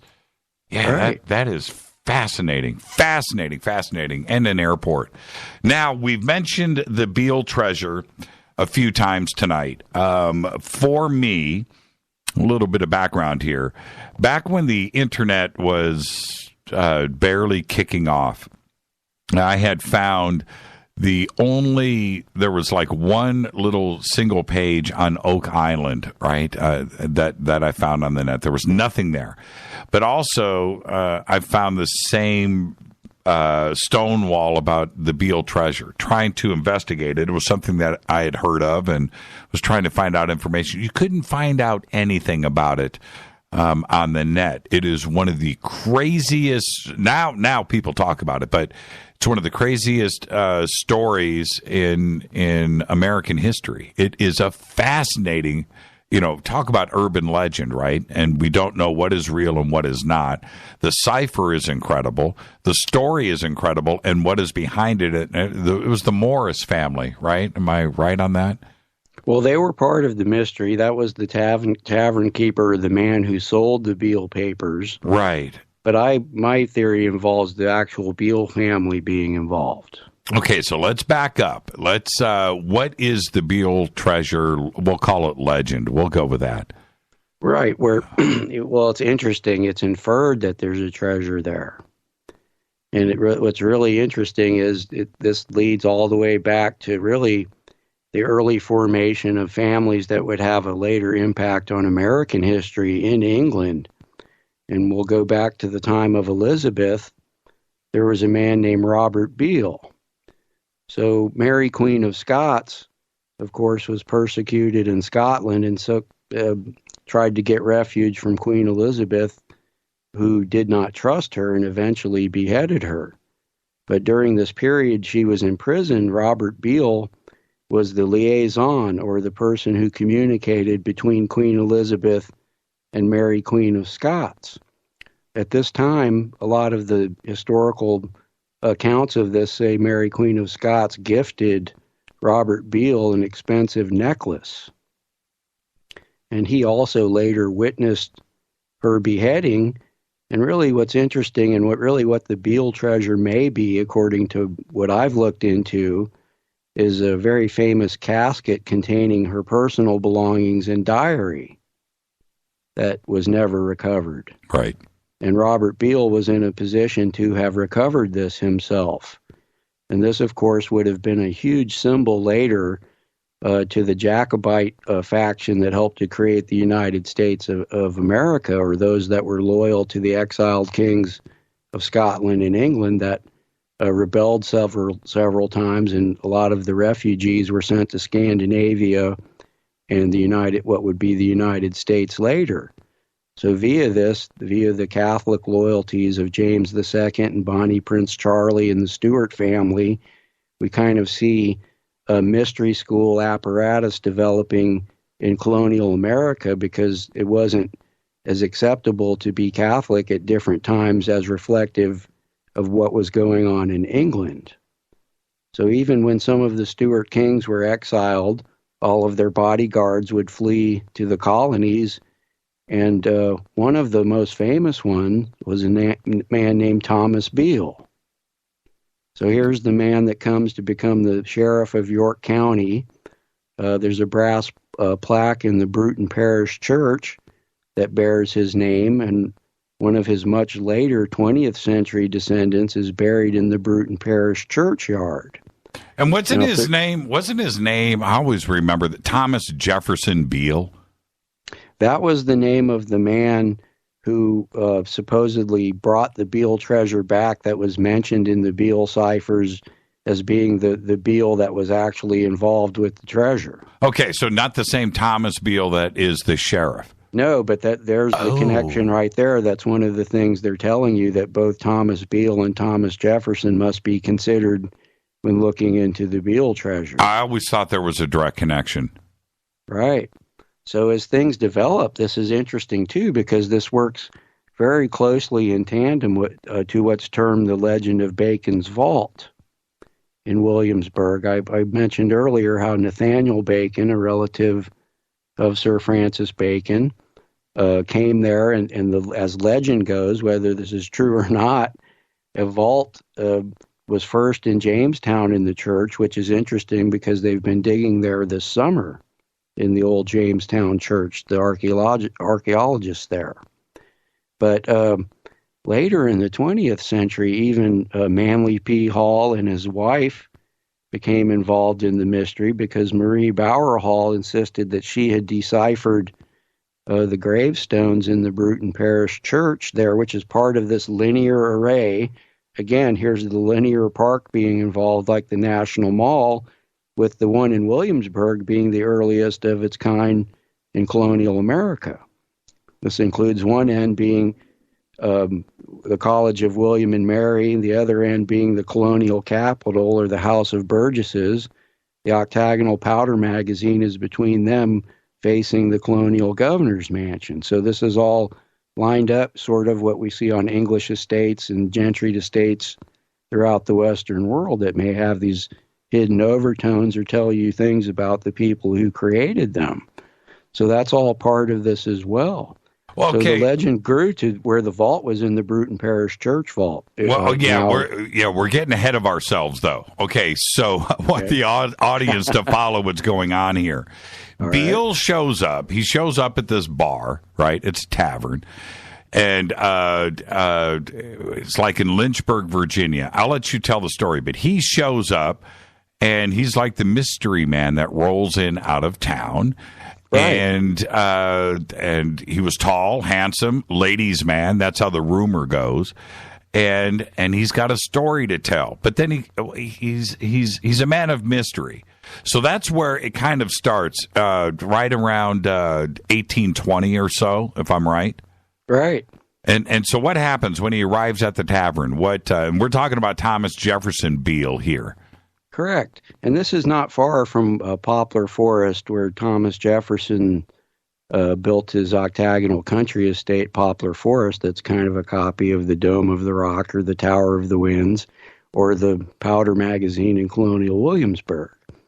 So the Buford's Tavern that Morris ran at the time, this man, as the story goes, came in there and gave him a box to hold for X amount of years, and somebody would come to retrieve it. Oh, but, okay, yeah. Isn't that the second part of the story, though? Maybe I'm remembering it wrong.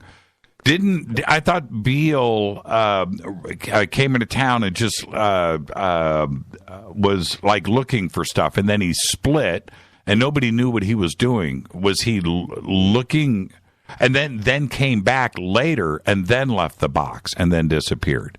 Right, that part of the story varies, too, from different tellings as well, but I've heard that version of it, too. Okay. And what's important, though, is that Morris ended up with the box he held for several years. I think it wasn't until the 1880s that he started selling pamphlets of it because he realized nobody was ever going to return, or this is what he thought.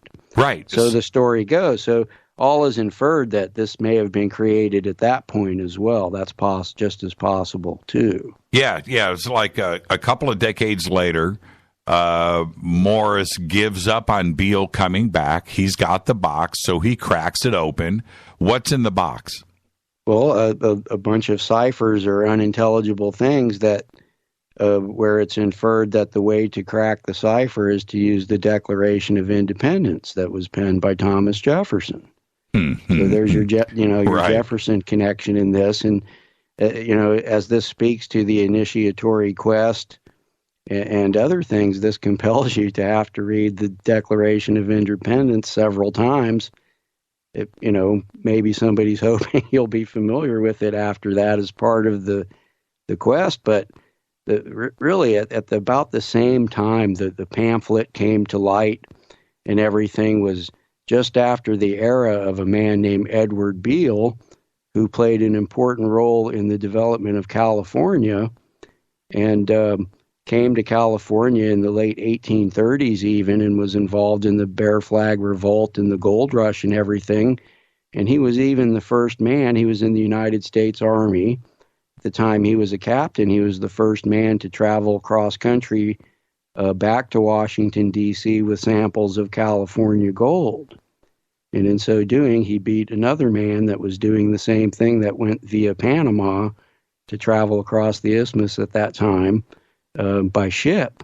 So he was an impressive guy. He was an adventurer that lend to this story of what I feel is kind of a family tradition that harkens back to the legend of Bacon's Vault, because the Beale family is so intimately involved with that too. And we'll see Edward Beale becoming the Surveyor General of California, general in the California militia, and being an influential person in the development of Bakersfield, where we see the Beale Clock Tower and the Beale Library being there. He's from, I believe, the same descent as Thomas Beale, is evidenced even by his son Truxton, who was alive in the era before World War I and just after, that actually, when he passed away, had himself buried in the Bruton Parish churchyard where Bacon's Vault is supposed to be.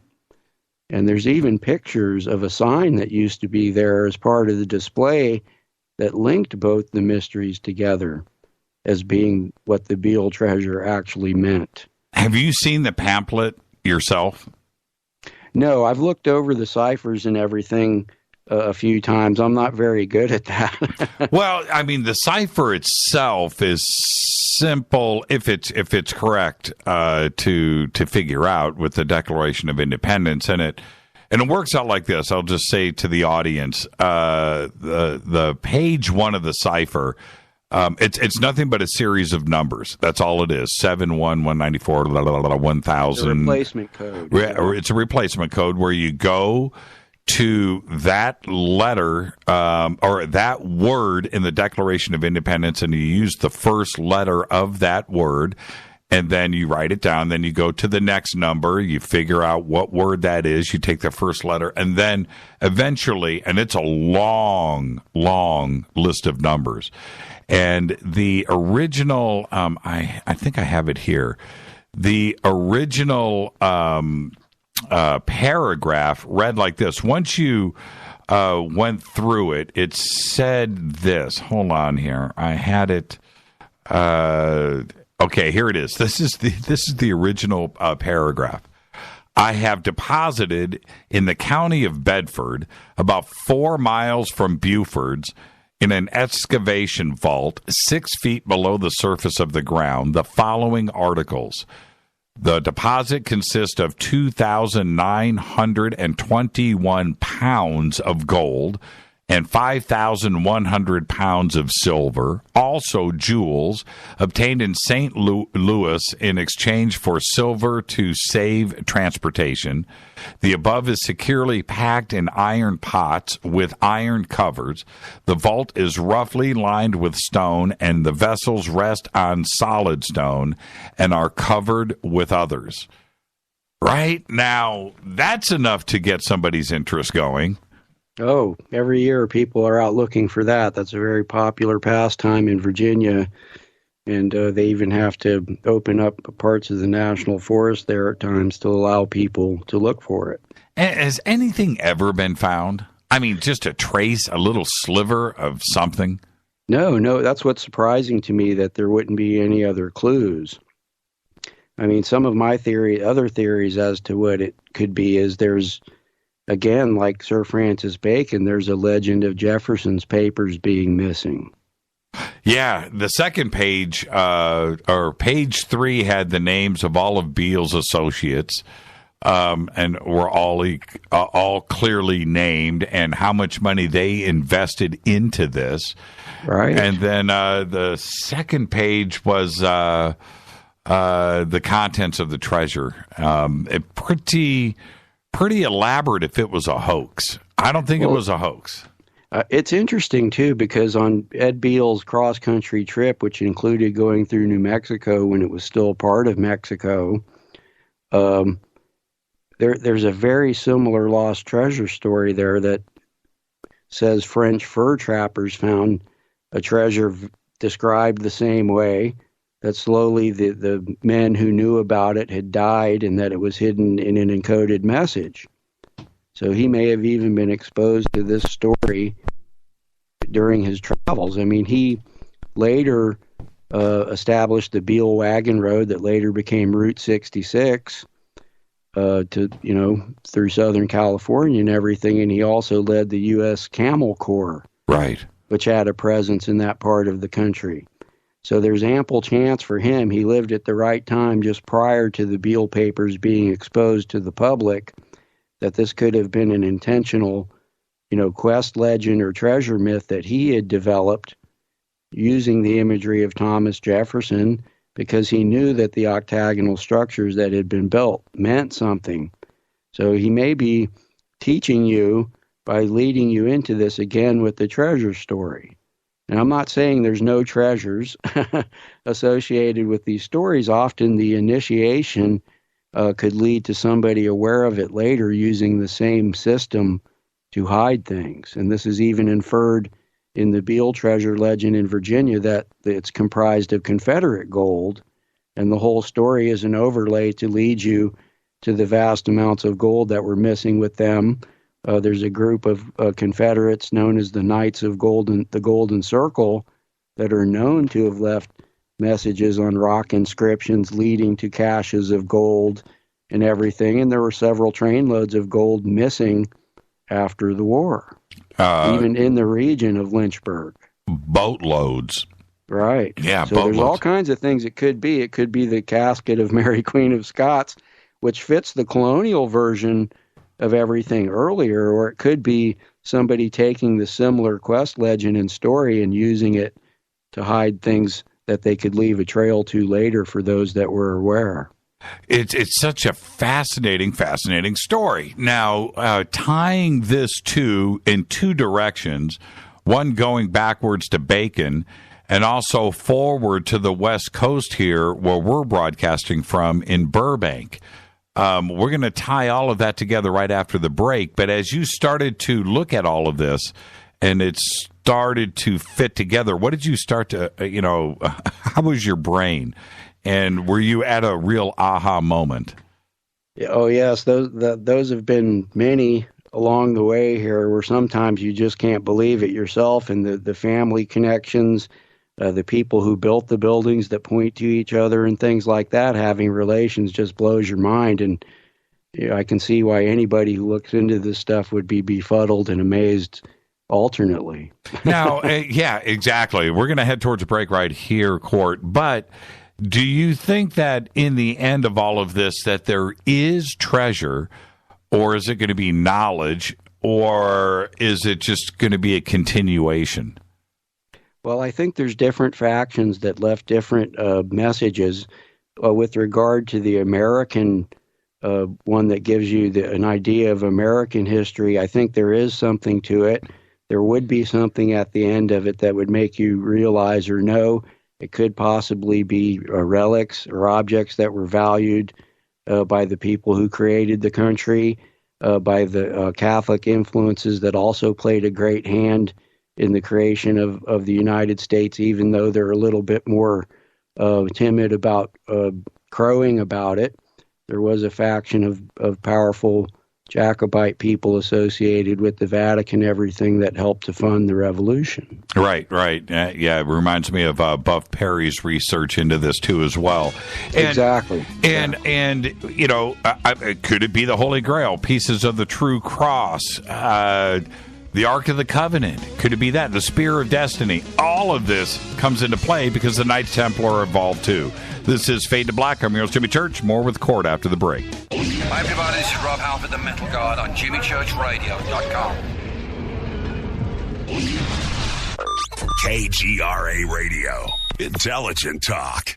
Do you know what's in your body soap? Well, I didn't know the answer until about 5 years ago when I looked at the label of my soap and was shocked to see all the chemicals. For my entire life, I had been assaulting the largest organ of my body, my skin, and to think my children were using it too. Well, a lot has changed since then. Today, my family and I operate Stone City Farms, where we make and sell all natural goat milk soap using fresh goat milk from goats we raise on our farm. Our mission at Stone City Farm is to produce high-quality, all-natural goat milk soap for people who want a fresh, unrefined, natural product. At Stone City Farms, we offer scented and unscented soaps and a signature line of gift sets customizable to your needs. To see what our customers are saying, go to StoneCityFarm.com. Use the code NATURAL for a 20% discount. That's StoneCityFarm.com, code NATURAL for 20% off your order. You never know what could be hiding in your soap. So, you love talk radio? Then you'll love TalkStreamLive.com. TalkStream Live is always on, 24/7, with the best streaming talk shows. Find your favorite talkers and discover some new ones. It's free, readily available online or on any smartphone or tablet. Finding your favorite talk shows all in one place has gotten a whole lot easier. Just go to TalkStreamLive.com. Be sure to download the free apps from Google Play or the iTunes App Store. Would you like relief from muscle pain, headaches, and discomfort to sleep better, have more energy during the day, and just feel naturally amazing? Fibromalic can help. Its blend of malic acid and magnesium can provide pain relief and comfort for those who experience fibromyalgia. It helps your body absorb more oxygen, and it works quickly for a significant reduction in pain within 48 hours, all without a prescription. Ask for Fibromalic at health and vitamin shops or shop fibromalic.com. Did you know that when you're on the road with limited data or Wi-Fi available, you can still listen to every minute of Fade to Black by just calling 605-562-4482. No smartphone, app, or internet needed. It saves your data plan and no extra cost if you have unlimited minutes. Just call 605-562-4482. You can listen to me, Jimmy Church, on any phone, anytime, anywhere. Go Beckley Tappy.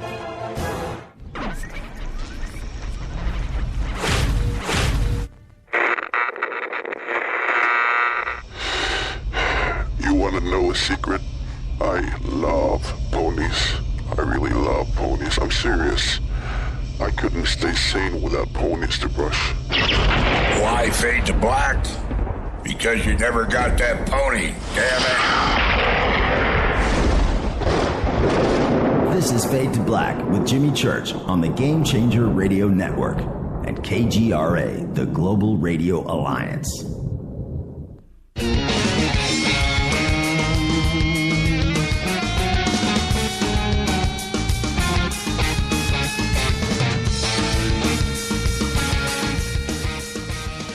All right, welcome back. Fade to Black. I'm your host, Jimmy Church. Our guest tonight, Cort Lindahl. Believe it or not, the way that this conversation has gone, and I knew this is exactly where we were going to end up. His new book is The Geographic Mysteries of Sir Francis Bacon. And through this show, Cort is a listener of the show, and he heard the mentions of us starting to unravel Cicada 30313031. And Cort, I'm going to hand this off to you. Your research into this, although it's fresh because Cicada 3031 is fresh too as well. There's a direct tie here. So I'm going to hand it off to you. How did you first put this together? Well, I heard about it on your show. I listened to you talk to DeFango and the other young lady, her name escapes me right now, on your show, a week ago or a week and a half ago. Right.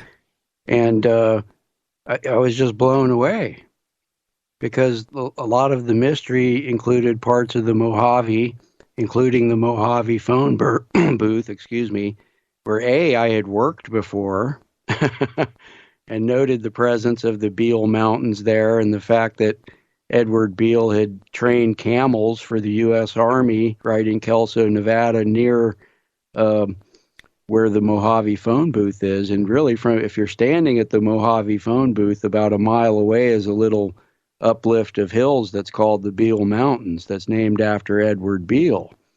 And really, this ties all the way back to the International Peace Garden, which points to Hoover Dam and the star chart there that were dedicated by Franklin Delano Roosevelt, who also, incidentally, has connections to Oak Island. And the Roosevelt family was one of these families I described earlier that had parts of their family in Nova Scotia and Maine during the Revolutionary War and after. So that was interesting, and it points right to Kelso, where the camels were trained, which is an interesting place, actually.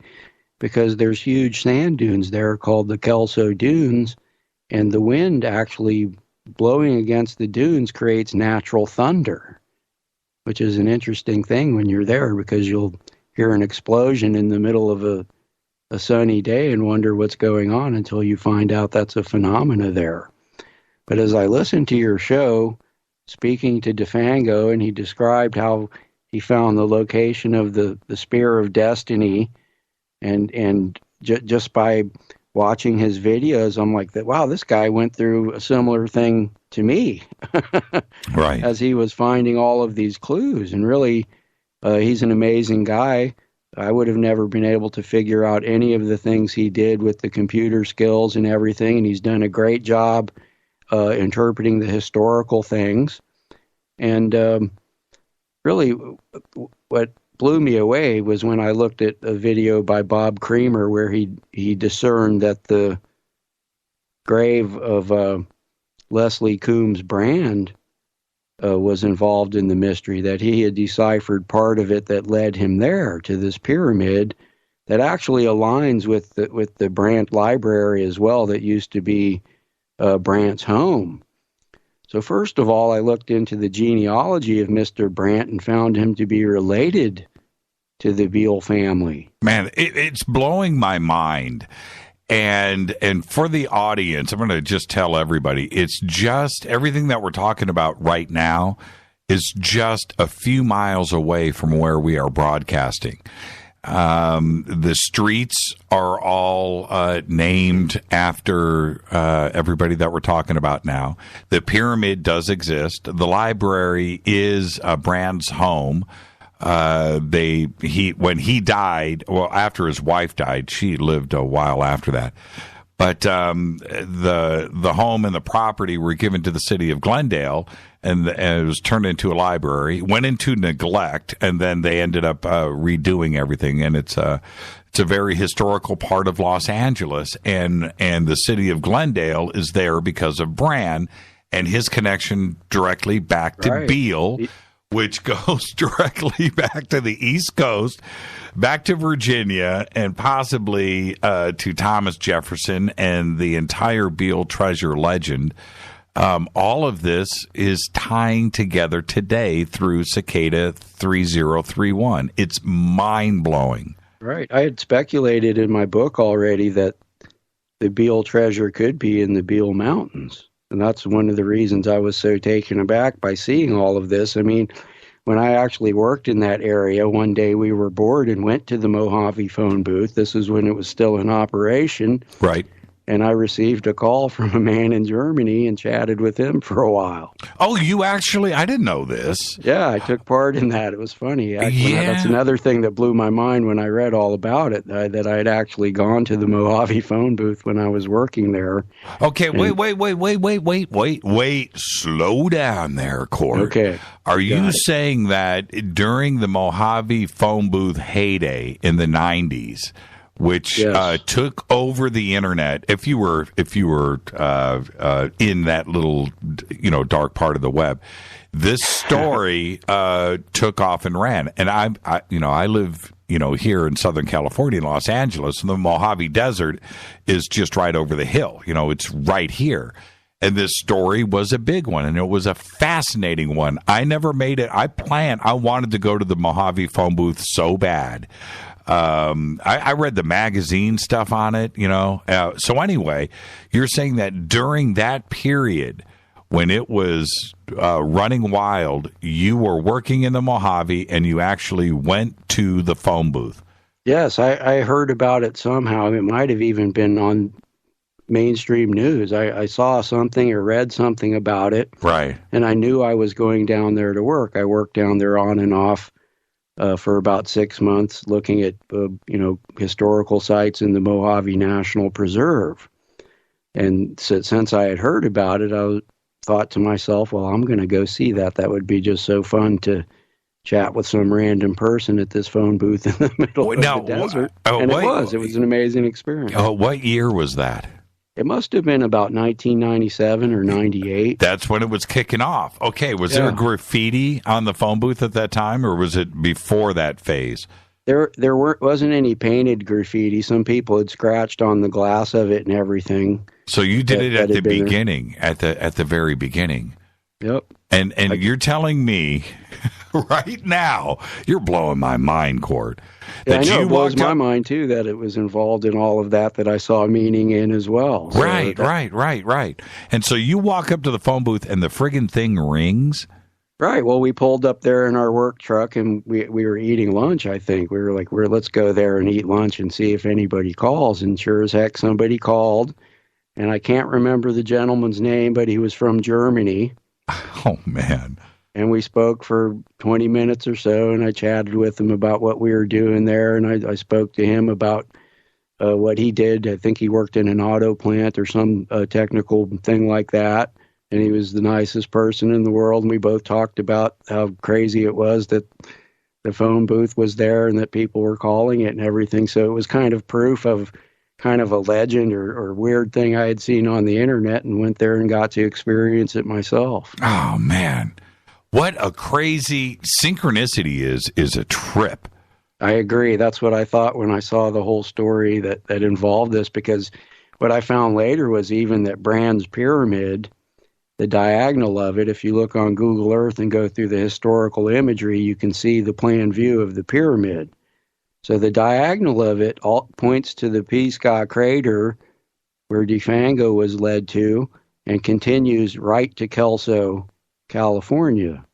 That's there, right near the Beale Mountains where I had gone. And there's even a stone marker there that says the Beale Mountains, you can see, are named for Edward Beale, and tells a little bit about him. Now, so I remember seeing that when I was there as well. Now, when I dropped the Mojave phone booth live on the air, I mean, did you? I can only imagine. I mean, I don't know how many people did the caravan trip to the phone booth, and there was a lot. But what are the odds of somebody actually going to that phone booth and picking up the phone and listening to this show? Now that's pretty trippy, and talking about cicada with all of your research that you're currently doing right back to Beale. That's pretty. I'm feeling kind of weird right now. That's pretty bizarre. Me too, and really I've been confronted with that at many points along the way. I mean, I used to live in Williamsburg, and always. The Powder magazine always fascinated me and everything. And then I worked there, and then I lived in Chico that I came to find had a similar tradition involved in its creation as well. So, yeah, it's been an interesting trip for me. And I think, anybody who probably becomes aware of this or becomes initiate or comes to realize that there's more to art and architecture in a historical way that's interpretive, you'll start to see these kind of connections wherever you live. Now, they're there. It's everywhere. This is how the truth is told, how the real history is told, in my opinion. Now, what has Defango, has Bob looked at your information too as well? Yes, I chatted with him on Facebook and had a good chat with him, and told him what I thought and everything, and haven't heard from him again, but I know he's very busy and consumed with what he's doing. So he was interested in what I had to say about the man in the mountain and the other traditions that I've been telling you about that seem to be, earmarks or present in these stories that are meant to tell you more, that there may be more than one location involved. Sometimes when the story's too good to be true and it has all of these kind of comic book overtones that you can see, to look deeper. Then you start looking into the people who were involved, the artwork they built. A lot of these people were behind spiritual movements and things like that either favored or were in opposition to traditional forms and everything. And that's kind of part of what I found at Mount Shasta in Northern California when I started to look into that. And I've seen really hints of it in Southern California as well. I mentioned the Eaton family and the International Peace Garden before. I believe one of the first mayors of Los Angeles was in Eaton as well. So the same phenomena is going on there, in which gentry people, I mean, we have Hearst Castle and places like that, would traditionally express themselves. They would have art collections that expressed possibly hidden things and messages that they're telling you. And I think they enjoyed that too. It's part reflective of their wealth, their ability to learn so much about art and architecture and collect these forms in them, themselves back in the past. Now the internet is there, and we can all see and appreciate this, and Google Earth as well, that can help you look at things as well. Now, you've seen the Spear of Destiny that Defango has presented. What did you think of that when you saw it? I went and looked at a bunch of ancient Roman spears, and it's pretty accurate. I don't know how ancient it is, but just to find a relic like that is pretty significant, and it makes this little treasure hunt pretty sophisticated, and it makes me wonder who is actually behind Cicada 3031. Sure. Even if somebody were to obtain that on the antiquities market, I'm sure it would be a hard-to-find item, but those things are there if you look online, even on eBay, I believe. Right. It looks authentic. It does look authentic. I mean, obviously the shaft of it isn't, but the spearhead itself does look like a form from the Roman period, which is obviously a long time, but the spears had similar forms even over a vast time. But, I mean, whoever's behind this definitely, I would say, is aware of treasure mysteries and certain things that are related to a pilgrimage and the quest of initiation, kind of like what even Fulcanelli describes in Mystery of the Cathedrals. Mm-hmm. Mm-hmm. So there's alchemy involved, interpretive art, and all the different kinds of clues we discussed before. So yeah, it's pretty interesting how Cicada's put it all together, because it's not just simple computer work. You have to know music, you have to know art, you have to know literature, you have to know history. You have to have a pretty firm grasp on all of those things, as well as cryptography and computers and how all of that works too as well. And you've got to be able to put it all together. But to have this directly tie back into, I feel like I'm at the center of this unintentionally, but to have you working on the Beale stuff and Francis Bacon and all of the other elements that were tied into this on the backside, and the fact that you actually went to the Mojave phone booth in 1997 to have that involved in everything that we're doing today, and certainly what were the odds of this show doing the research at that moment, and how we were brought into it. I even called the phone booth, by the way. So, yeah, exactly. It's feeling... Too bad I wasn't there when you called. Yeah. It was kind of funny. When we called, there were three people on the line, and one guy was working in the background. He was at work. He's like, okay, you're going to hear a heavy tool. And you heard like a impact wrench in the background. And listening to this conversation that was going on. I'll admit that I was a little freaked out by the whole thing.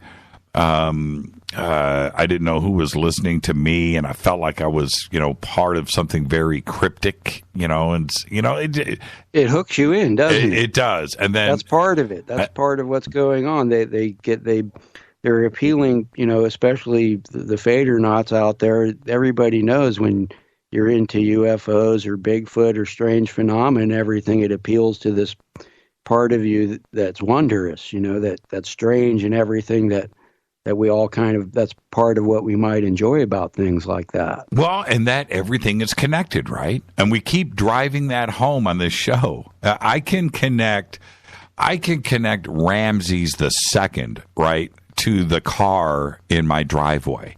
If I really wanted to, I could do that. Everything is connected.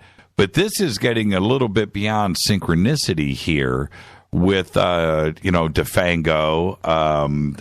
and everybody else that has been involved with this and how we presented it, going back to my memories of the Mojave phone booth, that all of that tripped me out. And then to have this story come from you and the direct connection to Beale, this is getting a little trippy. And the fact that the Mojave itself has a weird vibe. Well, I want to get back to that too. And the other thing is, right behind us is Brand Boulevard, Brand's house, and that pyramid. Which all of these things are stuff that we talk about every single day on this show. It's getting a little bit overwhelming. Now, what did he know?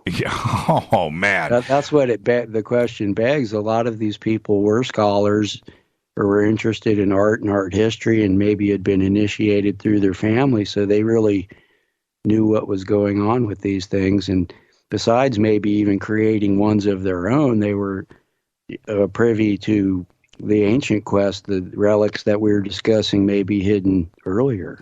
Well, and then I found, I can't remember exactly how it went down, but and I'm going through all of this information just like everybody else is. But I end up going to a shopping mall somewhere on up in like Camarillo. With an address, and the address, which was 3301, by the way, took me to, I could not believe it, a glass pyramid. Wow. Right in the middle of a glass pyramid on the roof of a building. And I'm just like, wait a minute here. This is starting to get really, it's too elaborate. Right, that's what happens. It's too perfect, and it all fits together. It's trippy. Okay, so back to the Mojave Desert. Do you think that the original Beale Treasure that goes all the way back to the original cipher could actually be in the Mojave Desert? I think it's possible. Given the time, the treasure legend developed and everything, and how it hooks people in, to things back there, that they would want to bring this American kind of theme and ideal to the West. And part of the way they do that is through the artists and writers and everything. I found writers in California involved in everything in the Society of the Cincinnati that I described before, including Joaquin Miller, the poet of the Sierras. So these are things they would use to instill the American ideal into a certain class of initiates and people. Like, a lot of people speculate there's initiatory things going on in Washington, D.C. with all the monuments that certain people are put on a quest, and this gives us all of the hoopla and hype over the streets of Washington, D.C. that could have a real thing that is being used by a secret cast of people. And I don't think it's just Freemasons. I think they have their American version of it that they do, but a lot of it's linked to families and other groups, even royal knighthoods and other secret groups that may not have anything to do with them. So, even at the Peace Garden, I don't get a sinister impression of anything going on there because Freemasons are involved, but the other people that have some influence in the history and development of those regions also helped to develop these things beyond the scope of even a secret society. Right. What about the idea? And when I was going through your writings today and some of your stuff, this is what I thought. This is my twisted brain. What if what Beale had left back there, everybody's looking for a big vault, right? An underground vault. But it may not be that. What if it is the instructions on where the treasure actually is out here on the West Coast? That's entirely possible. And then again, that matches what you see in the movie National Treasure, where they're telling you. It's funny. I see that, like Jay Widener talks about Stanley Kubrick and everything in movies. Right. This stuff is there. And even that's a real easy one to see it in. But even there's other movies like Contact with Jodie Foster that shows you a lot about the beliefs about how when you learn all about this, it kind of takes you back in time. And a lot of people liken this to the Stargate in occult terms, or the stairway to heaven of Jacob's ladder and things like that. So all along the way, in whatever happens, these kind of things are being shown to you. I mean, even the octagon of the International Peace Garden first points to Denver, and then along the same azimuth on the globe points to the Very Large Array in the desert in New Mexico. That's a 21-mile-a-side triangle.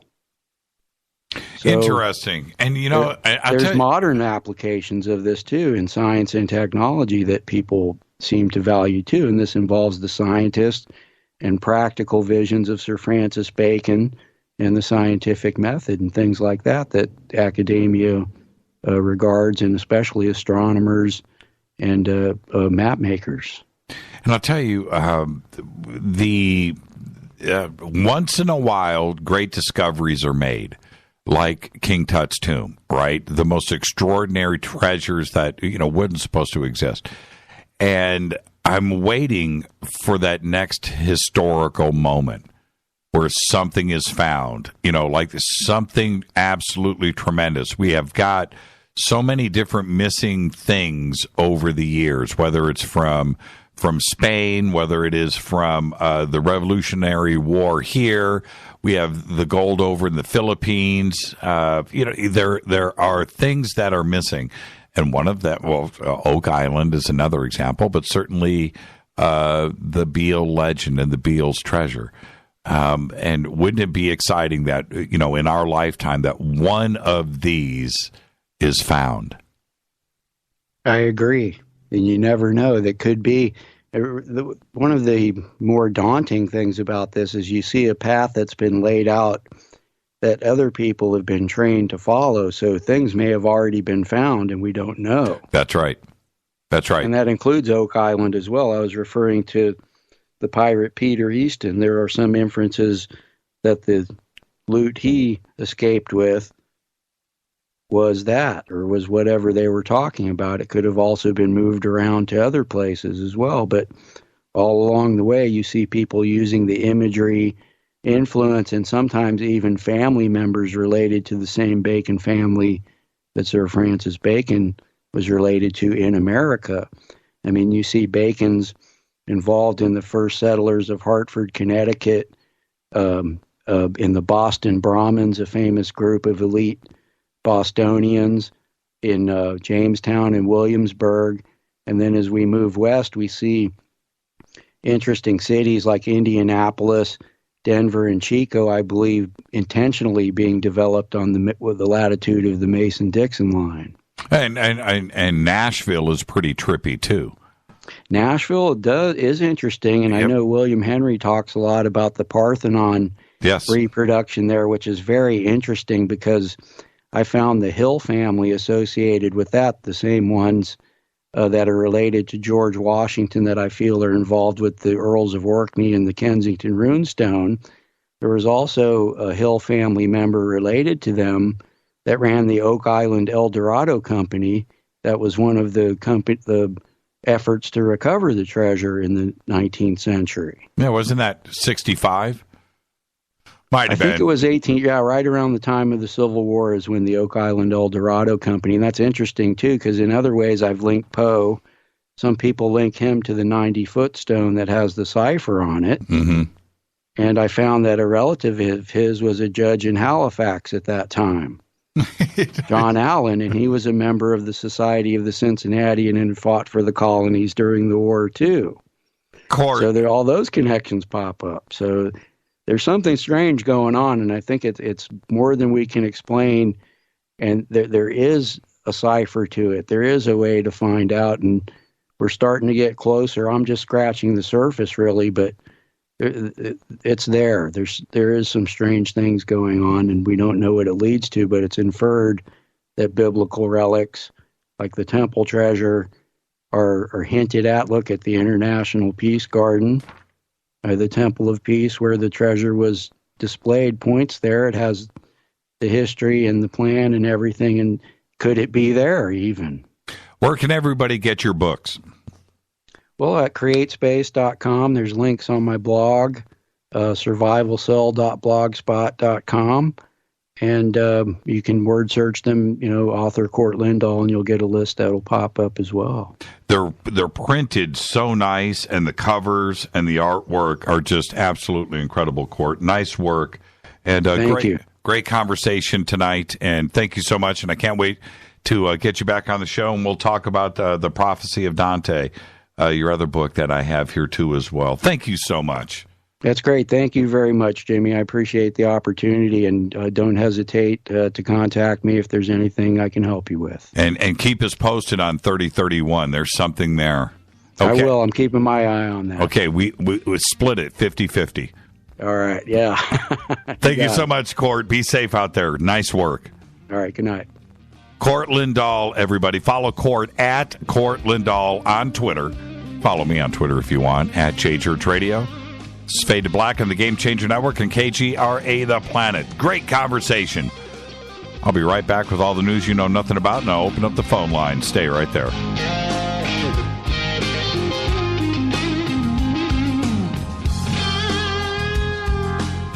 Hey, what up, y'all? It's your girl Vivica Fox here, and you are listening to my boy, Jimmy Church, on JimmyChurchRadio.com.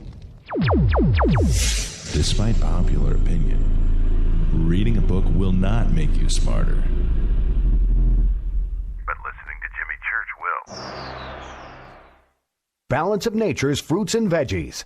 I had gout in both my knees, and it's gone. Well, I'm pretty stupid. I should have ordered it 15 years ago. Best thing I ever got in my... It's the most effective product that I've ever bought in my life. He had eczema on his hand, and it cracked for years. He did anything from doctor, every cream, everything. And 3 months on the veggies and fruit, it was gone. They're just awesome. They keep asking me, what am I doing? I told them what I did with my cholesterol. I had the blood test, right? And it went down 100 points. 262, now it's 162. Everything is just perfect.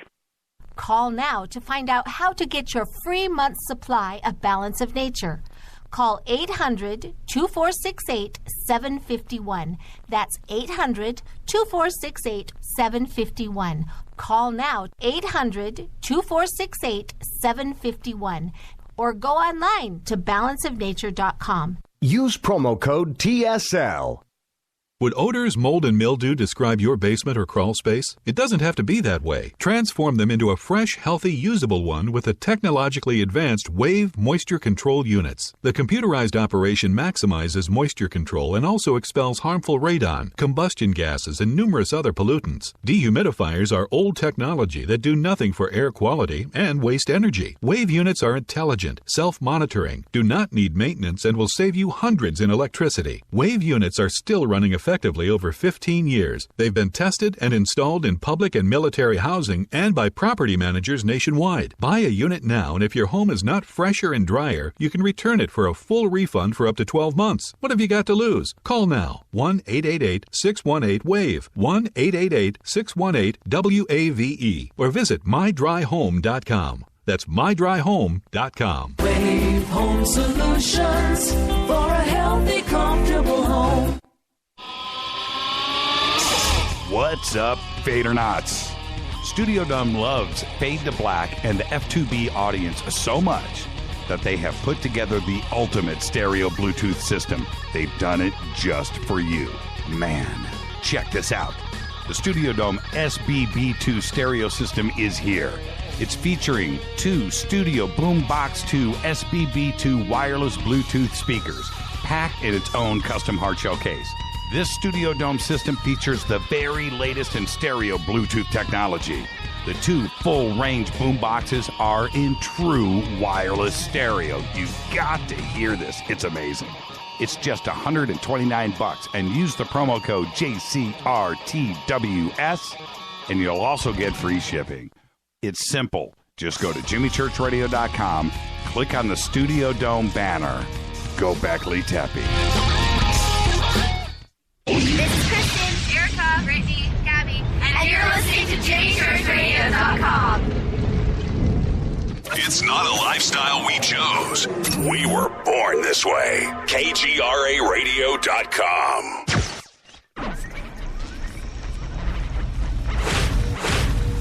This is KJCR at JimmyChurchRadio.com.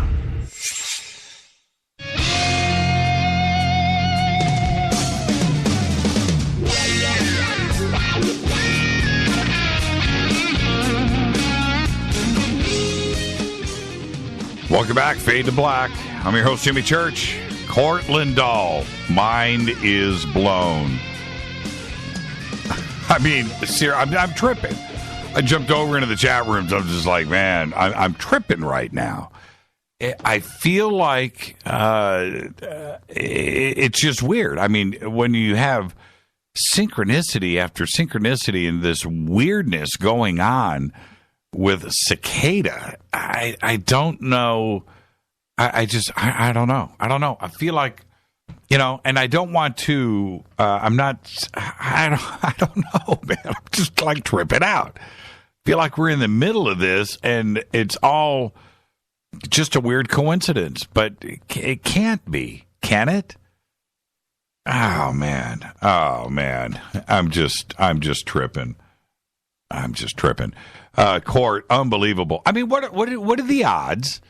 I mean, let's think about this for a second. Vegas wouldn't take this bet, right? What would the odds be of Cort picking up that phone and knowing about the Mojave and where he would be 20 years later, through all of his writing and his books and his research and everything that he has gone through, to be at the right time and the right place to be listening to this show at that moment when those things are discussed and the Beale Mountains are right there.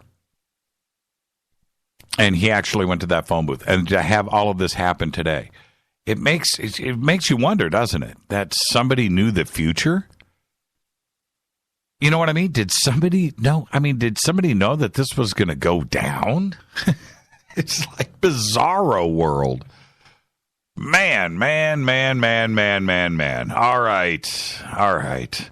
I got to calm down a little bit. That's pretty trippy. I don't get my mind blown that often. I listen and interview and talk to so many people and do so much research, and Rita and I are constantly looking into things and talking. And when Cicada 3031 came into our lives a couple of months ago, and how we were looking into it and tripping out, I had no idea that this conversation was going to happen tonight like it did. That's pretty weird. It's pretty bizarre. Cort, thank you for that conversation. Follow Cort. Go to his website. The links are over at JimmyChurchRadio.com. Wow. All right. Here's some news that you know absolutely nothing about. School-issued computer devices provided to 1/3 of school children across the United States collect excessive amounts of highly sensitive personal data on the students without parental consent or even prior notice. Electronic devices distributed in U.S. schools collect so much personal data on children as young as 5 years old, and this is according to a new report by the Electronic Frontier Foundation, dubbed Spying on Students. This was the result of a 2-year study. The surveillance comes under the guise of personalized education. Roughly 1/3 of primary and secondary education, that's kindergarten through 12, those students receive various electronic devices. Many tech companies provide electronic devices for free or at a reduced fee as they seek their share in the $8 billion education technology market, EdTech. EdTech, however, can be described as the world's most data mineable industry by far, according to the report, as the devices use apps and software which collect highly sensitive personal information, including, of course, names, dates of birth, browsing history, and location data of our children. Providers of EdTech services, however, often fail to protect that sensitive data. It's not even encrypted. It's not. Well, a very small out of everything that's out there, there's 172 programs that are used, software programs. Out of that, it's a very small percentage that takes care to encrypt the data. But then on top of that, the data is data mining. That data is sold. Think about that for a second. And there's no regulation. None. If you want to go and collect all the data that you want on future citizens, I had read that's what you would do. You would go straight to the schools, right? And your 5-year-old is entering their information on a computer, 6-year-old, 7-year-old, 8-year-old, and you are able to track them now forever, their history. I had read a report. This was about a year ago. I had read a report on a couple of the companies in the United States, and the same quotes came out of both companies.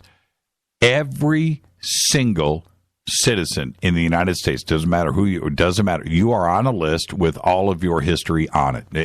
You don't think you're there? Trust me, you are. And it's been sold, and it's been resold and sold again. Right? Everything, and depending on how deep you want to go, they have everything on you. Everything. And that goes back to newborn. If your child was just born, they are now in a database. And it's been sold. It's absolutely crazy. Now, check this out. You know I'm a big foodie, right? Rita is a chef, right? I'm a big foodie. And I'm a big fan of street food. Love street food. There is nothing like going up to a truck or a person. Where we live in the San Fernando Valley, I'm not kidding. I can't speak for the rest of the United States. I don't know. I haven't seen this go on. But you drive around the San Fernando Valley, and you can drive through certain neighborhoods, and you will drive by a house. And in front of the house are tents set up, and they are cooking food right there at the house in a neighborhood. You can do it anywhere. One of my favorite places to go and eat was in the hood in South Central L.A. It was a car wash, and at night the car wash is closed down, and at night it turns into this street food setup. And they're selling illegal DVDs and stuff, but it just totally transforms. They bring in lights and they light this thing up, and you pull up in your car and you walk through, and it's right there in the middle of this neighborhood, right? And I love it's some of the best street food ever, and you can just literally drive through neighborhoods here in Southern California.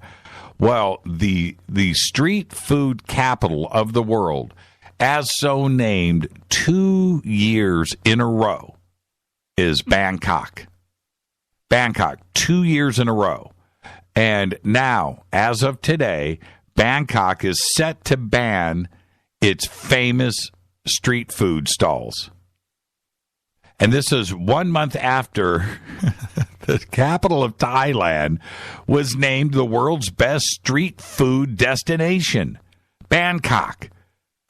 Those cheap, delicious meal options are going to be gone.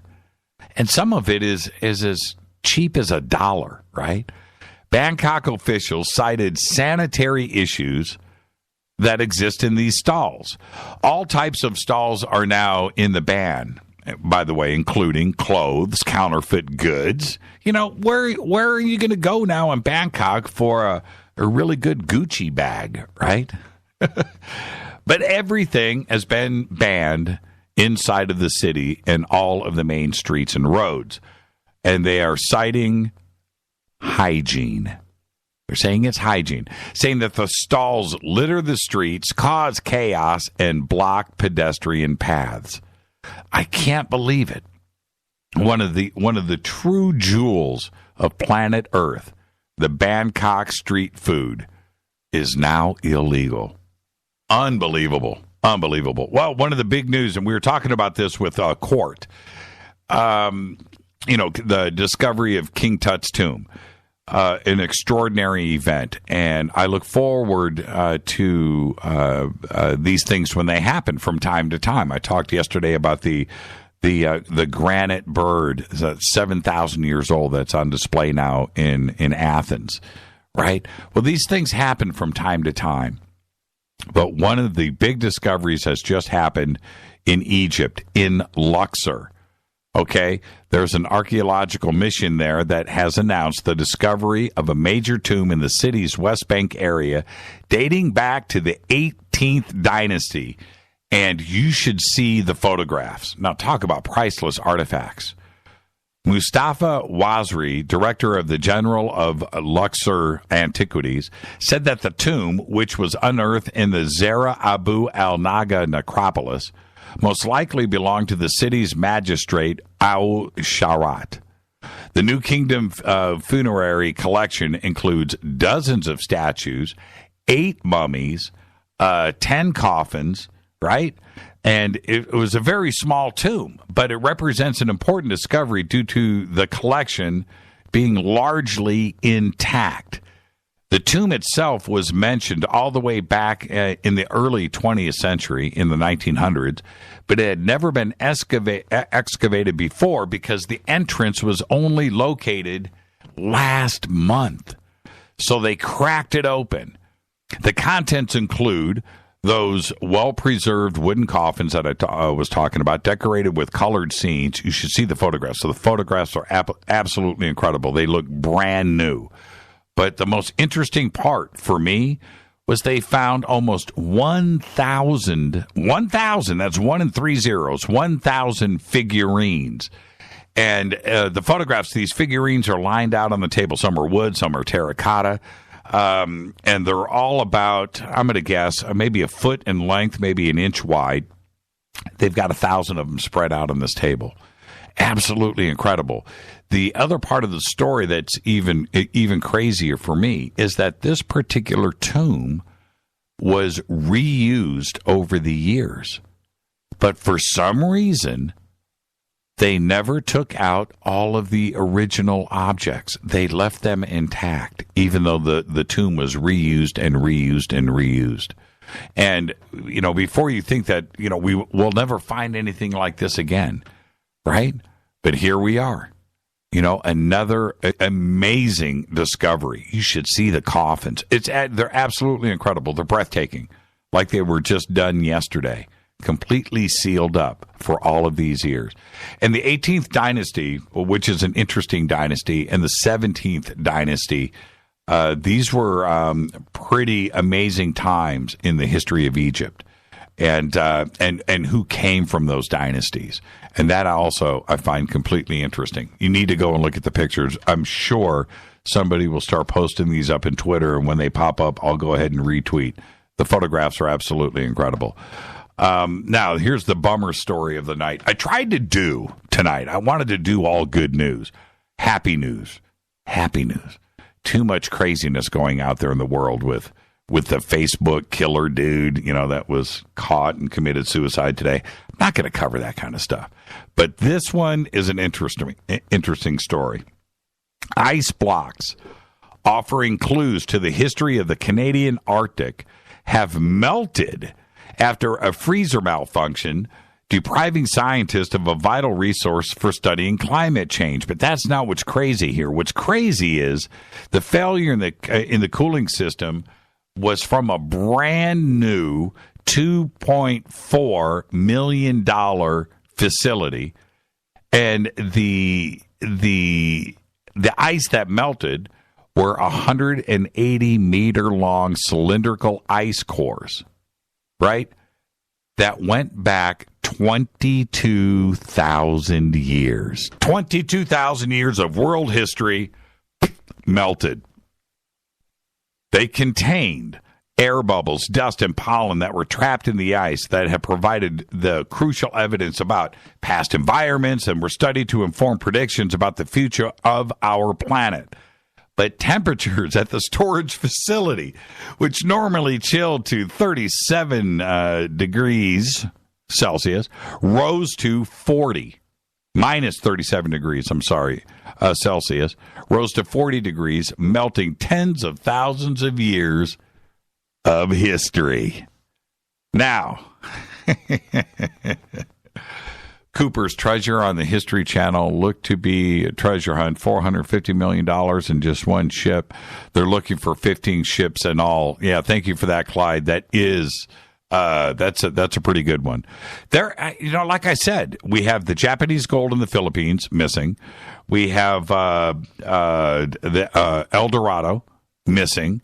We have the gold from the Confederate States missing. We have the Templar treasure that came out of Jerusalem missing, right? All of not only those biblical artifacts, but it's everything else that went along with it missing. We have the library in Alexandria in Egypt gone, right? All of these really, really, really cool things over the years that I am out of data. They contain a 22,000-year-old super virus. Now we're all doomed. Thank you for that, Josie.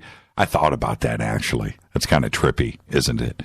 But all of these famous treasures, they're all missing.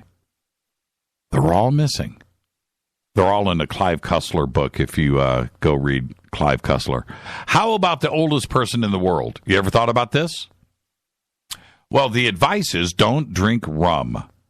And that is according to 117-year-old Violet Moss Brown from Jamaica. She is now the world's oldest human. Brown, otherwise known as Aunt V, was born, are you listening? March 10th, 1900. 67 years before Jamaica was even founded, by the way. Now, her son is still alive and is 97 years old. 117 years old. Talk about this all the time. But think about this. I have gone up and said these words that I'm going to repeat again. But think about Violet Moss Brown. From 1900 to 2017. From 1900, she has seen the invention of the car. Electric street lamps. She saw the invention of, how about telephone service? Think about that. How about the Wright brothers and the first airplane flights? She went through all of that to the radio, the invention of the television. Think about this for a second. She has seen all of this. To the jet engine, atomic weapons, jet flight, right? To stereo. How about that? She saw all of that. All of that actually by 1945. All the way through, she went from vaudeville and Broadway and the big band era, right? Charlie Chaplin, all the way to Led Zeppelin and Jimi Hendrix and everything in between. That woman who is still alive, 117 years old, all the way. So going for in one lifetime, going from Henry Ford and the Model T and the Wright brothers and Kitty Hawk to the moon, right? And the space shuttle, the International Space Station. Think about that. That is crazy to me. It was absolutely a crazy thought. And she has done it, and she's still alive. There you go. Violet Moss Brown in Jamaica. Her son is 97. Her son has seen everything too, right? Think about it. Well, here's my good story of the day. An Ohio man said that he was trying to set a good example for his children when he turned in $14,000 in cash, $100 bills that he found on the side of the road. His name, Jake Bowers. Jake Bowers found the money on April 8th, right? Today's the 18th. This happened 10 days ago, as he drove his family to a park in Worthington, right outside of Columbus, Ohio. Bowers said that when he initially saw the bag on the roadside, he thought it might contain someone's laptop. So he picked it up. He opened it up, and it was stuffed full of $100 bills. Bowers took the bag to the Worthington police station, and it was returned to its owner. Now, the police said that the owner had taken the cash to a car dealer to buy a car, but he left without buying the said vehicle. He told the police he must have left it on the top of his car when he drove off. That is a true story. What would you do? We all dream about that, right? Finding the bag of cash on the side of the road, right? $14,000 in $100 bills. What do you do, right? I had a friend of mine. I'm standing out on the street one day. This was back 2005. Talking to a friend of mine, Patrick. Actually, he's a pretty famous singer. I should actually tell you his last name. He's got a big band today. It's out there touring with Kiss. Well, anyway, so Patrick, great singer and actor. We're standing on the side, we're talking, and he takes off running. Running full speed. He runs about 100 yards away and then picks up a bag off of the side of the, and I walk up to him and I go, dude. He goes, dude, man, I thought it was a cash bag. What do you mean? It looked like a bag from a bank, and somebody had thrown it out of the car. And he thought, so, we always look for the bag of money, right? I can't believe I just told that story live on the air. Patrick would kill me. Well, anyway, we're always doing that. Well, old Jake Bowers did the right thing. He turned it in. There you go. A South Carolina home had an intruder this past Sunday morning on Easter, and it wasn't the Easter bunny. It was a 9-foot alligator, and it was found on the back porch at about 1:30 in the morning. Susan Polston had fallen asleep watching television, but was awakened by noise that she described as like metal on metal. With the assumption that somebody was breaking in the house, her and her family hid in a bedroom and called the police. Ben Polston, 16 years old, the son, tried to get a look at the suspected burglar and started yelling, oh my God, I found him. Ben Polston, however, didn't find a burglar. He found the giant alligator that climbed up 15 steps, broke through a locked screen door, broke tables and other porch items before falling asleep. The gator made itself comfortable between a sofa and a swinging bench. There you go. I've got a couple of other stories here that I don't have time for. I'll save them for tomorrow. And one of them is about Aeroflot flight attendants. You're not going to believe this story, but I'll save it for tomorrow. Fade to Black's executive producer is Rita Kamarian. Show is produced by Hilton J. Paul, Mark D. Kovar, LJ3, Renee Jonas. Thank you, Dennis. Thank you, Bob. Announcers are Steve Harder, Gene Vito, and Mark D. Kovar. Fady by Dale. Webmaster is Drew the Geek. Music, Doug Aldridge. Intro, Spaceboy. SpaceboyMusic.com. Fade to Black is produced by KJCR for the Game Changer Network, and syndication is KGRA The Planet. Thank you, Cort Lindahl. Great conversation tonight. This broadcast is owned and copyrighted 2017 by Fade to Black and the Game Changer Network. It cannot be rebroadcast, downloaded, copied, or used anywhere in the known universe without written permission from Fade to Black or the Game Changer Network. I'm your host, Jimmy Church. Tomorrow night, right here, Maureen St. Germain. We're going to talk dragons and your 5D self. Follow me on Twitter at JChurchRadio. Until tomorrow night, everybody be safe. Go Beckley Tepe.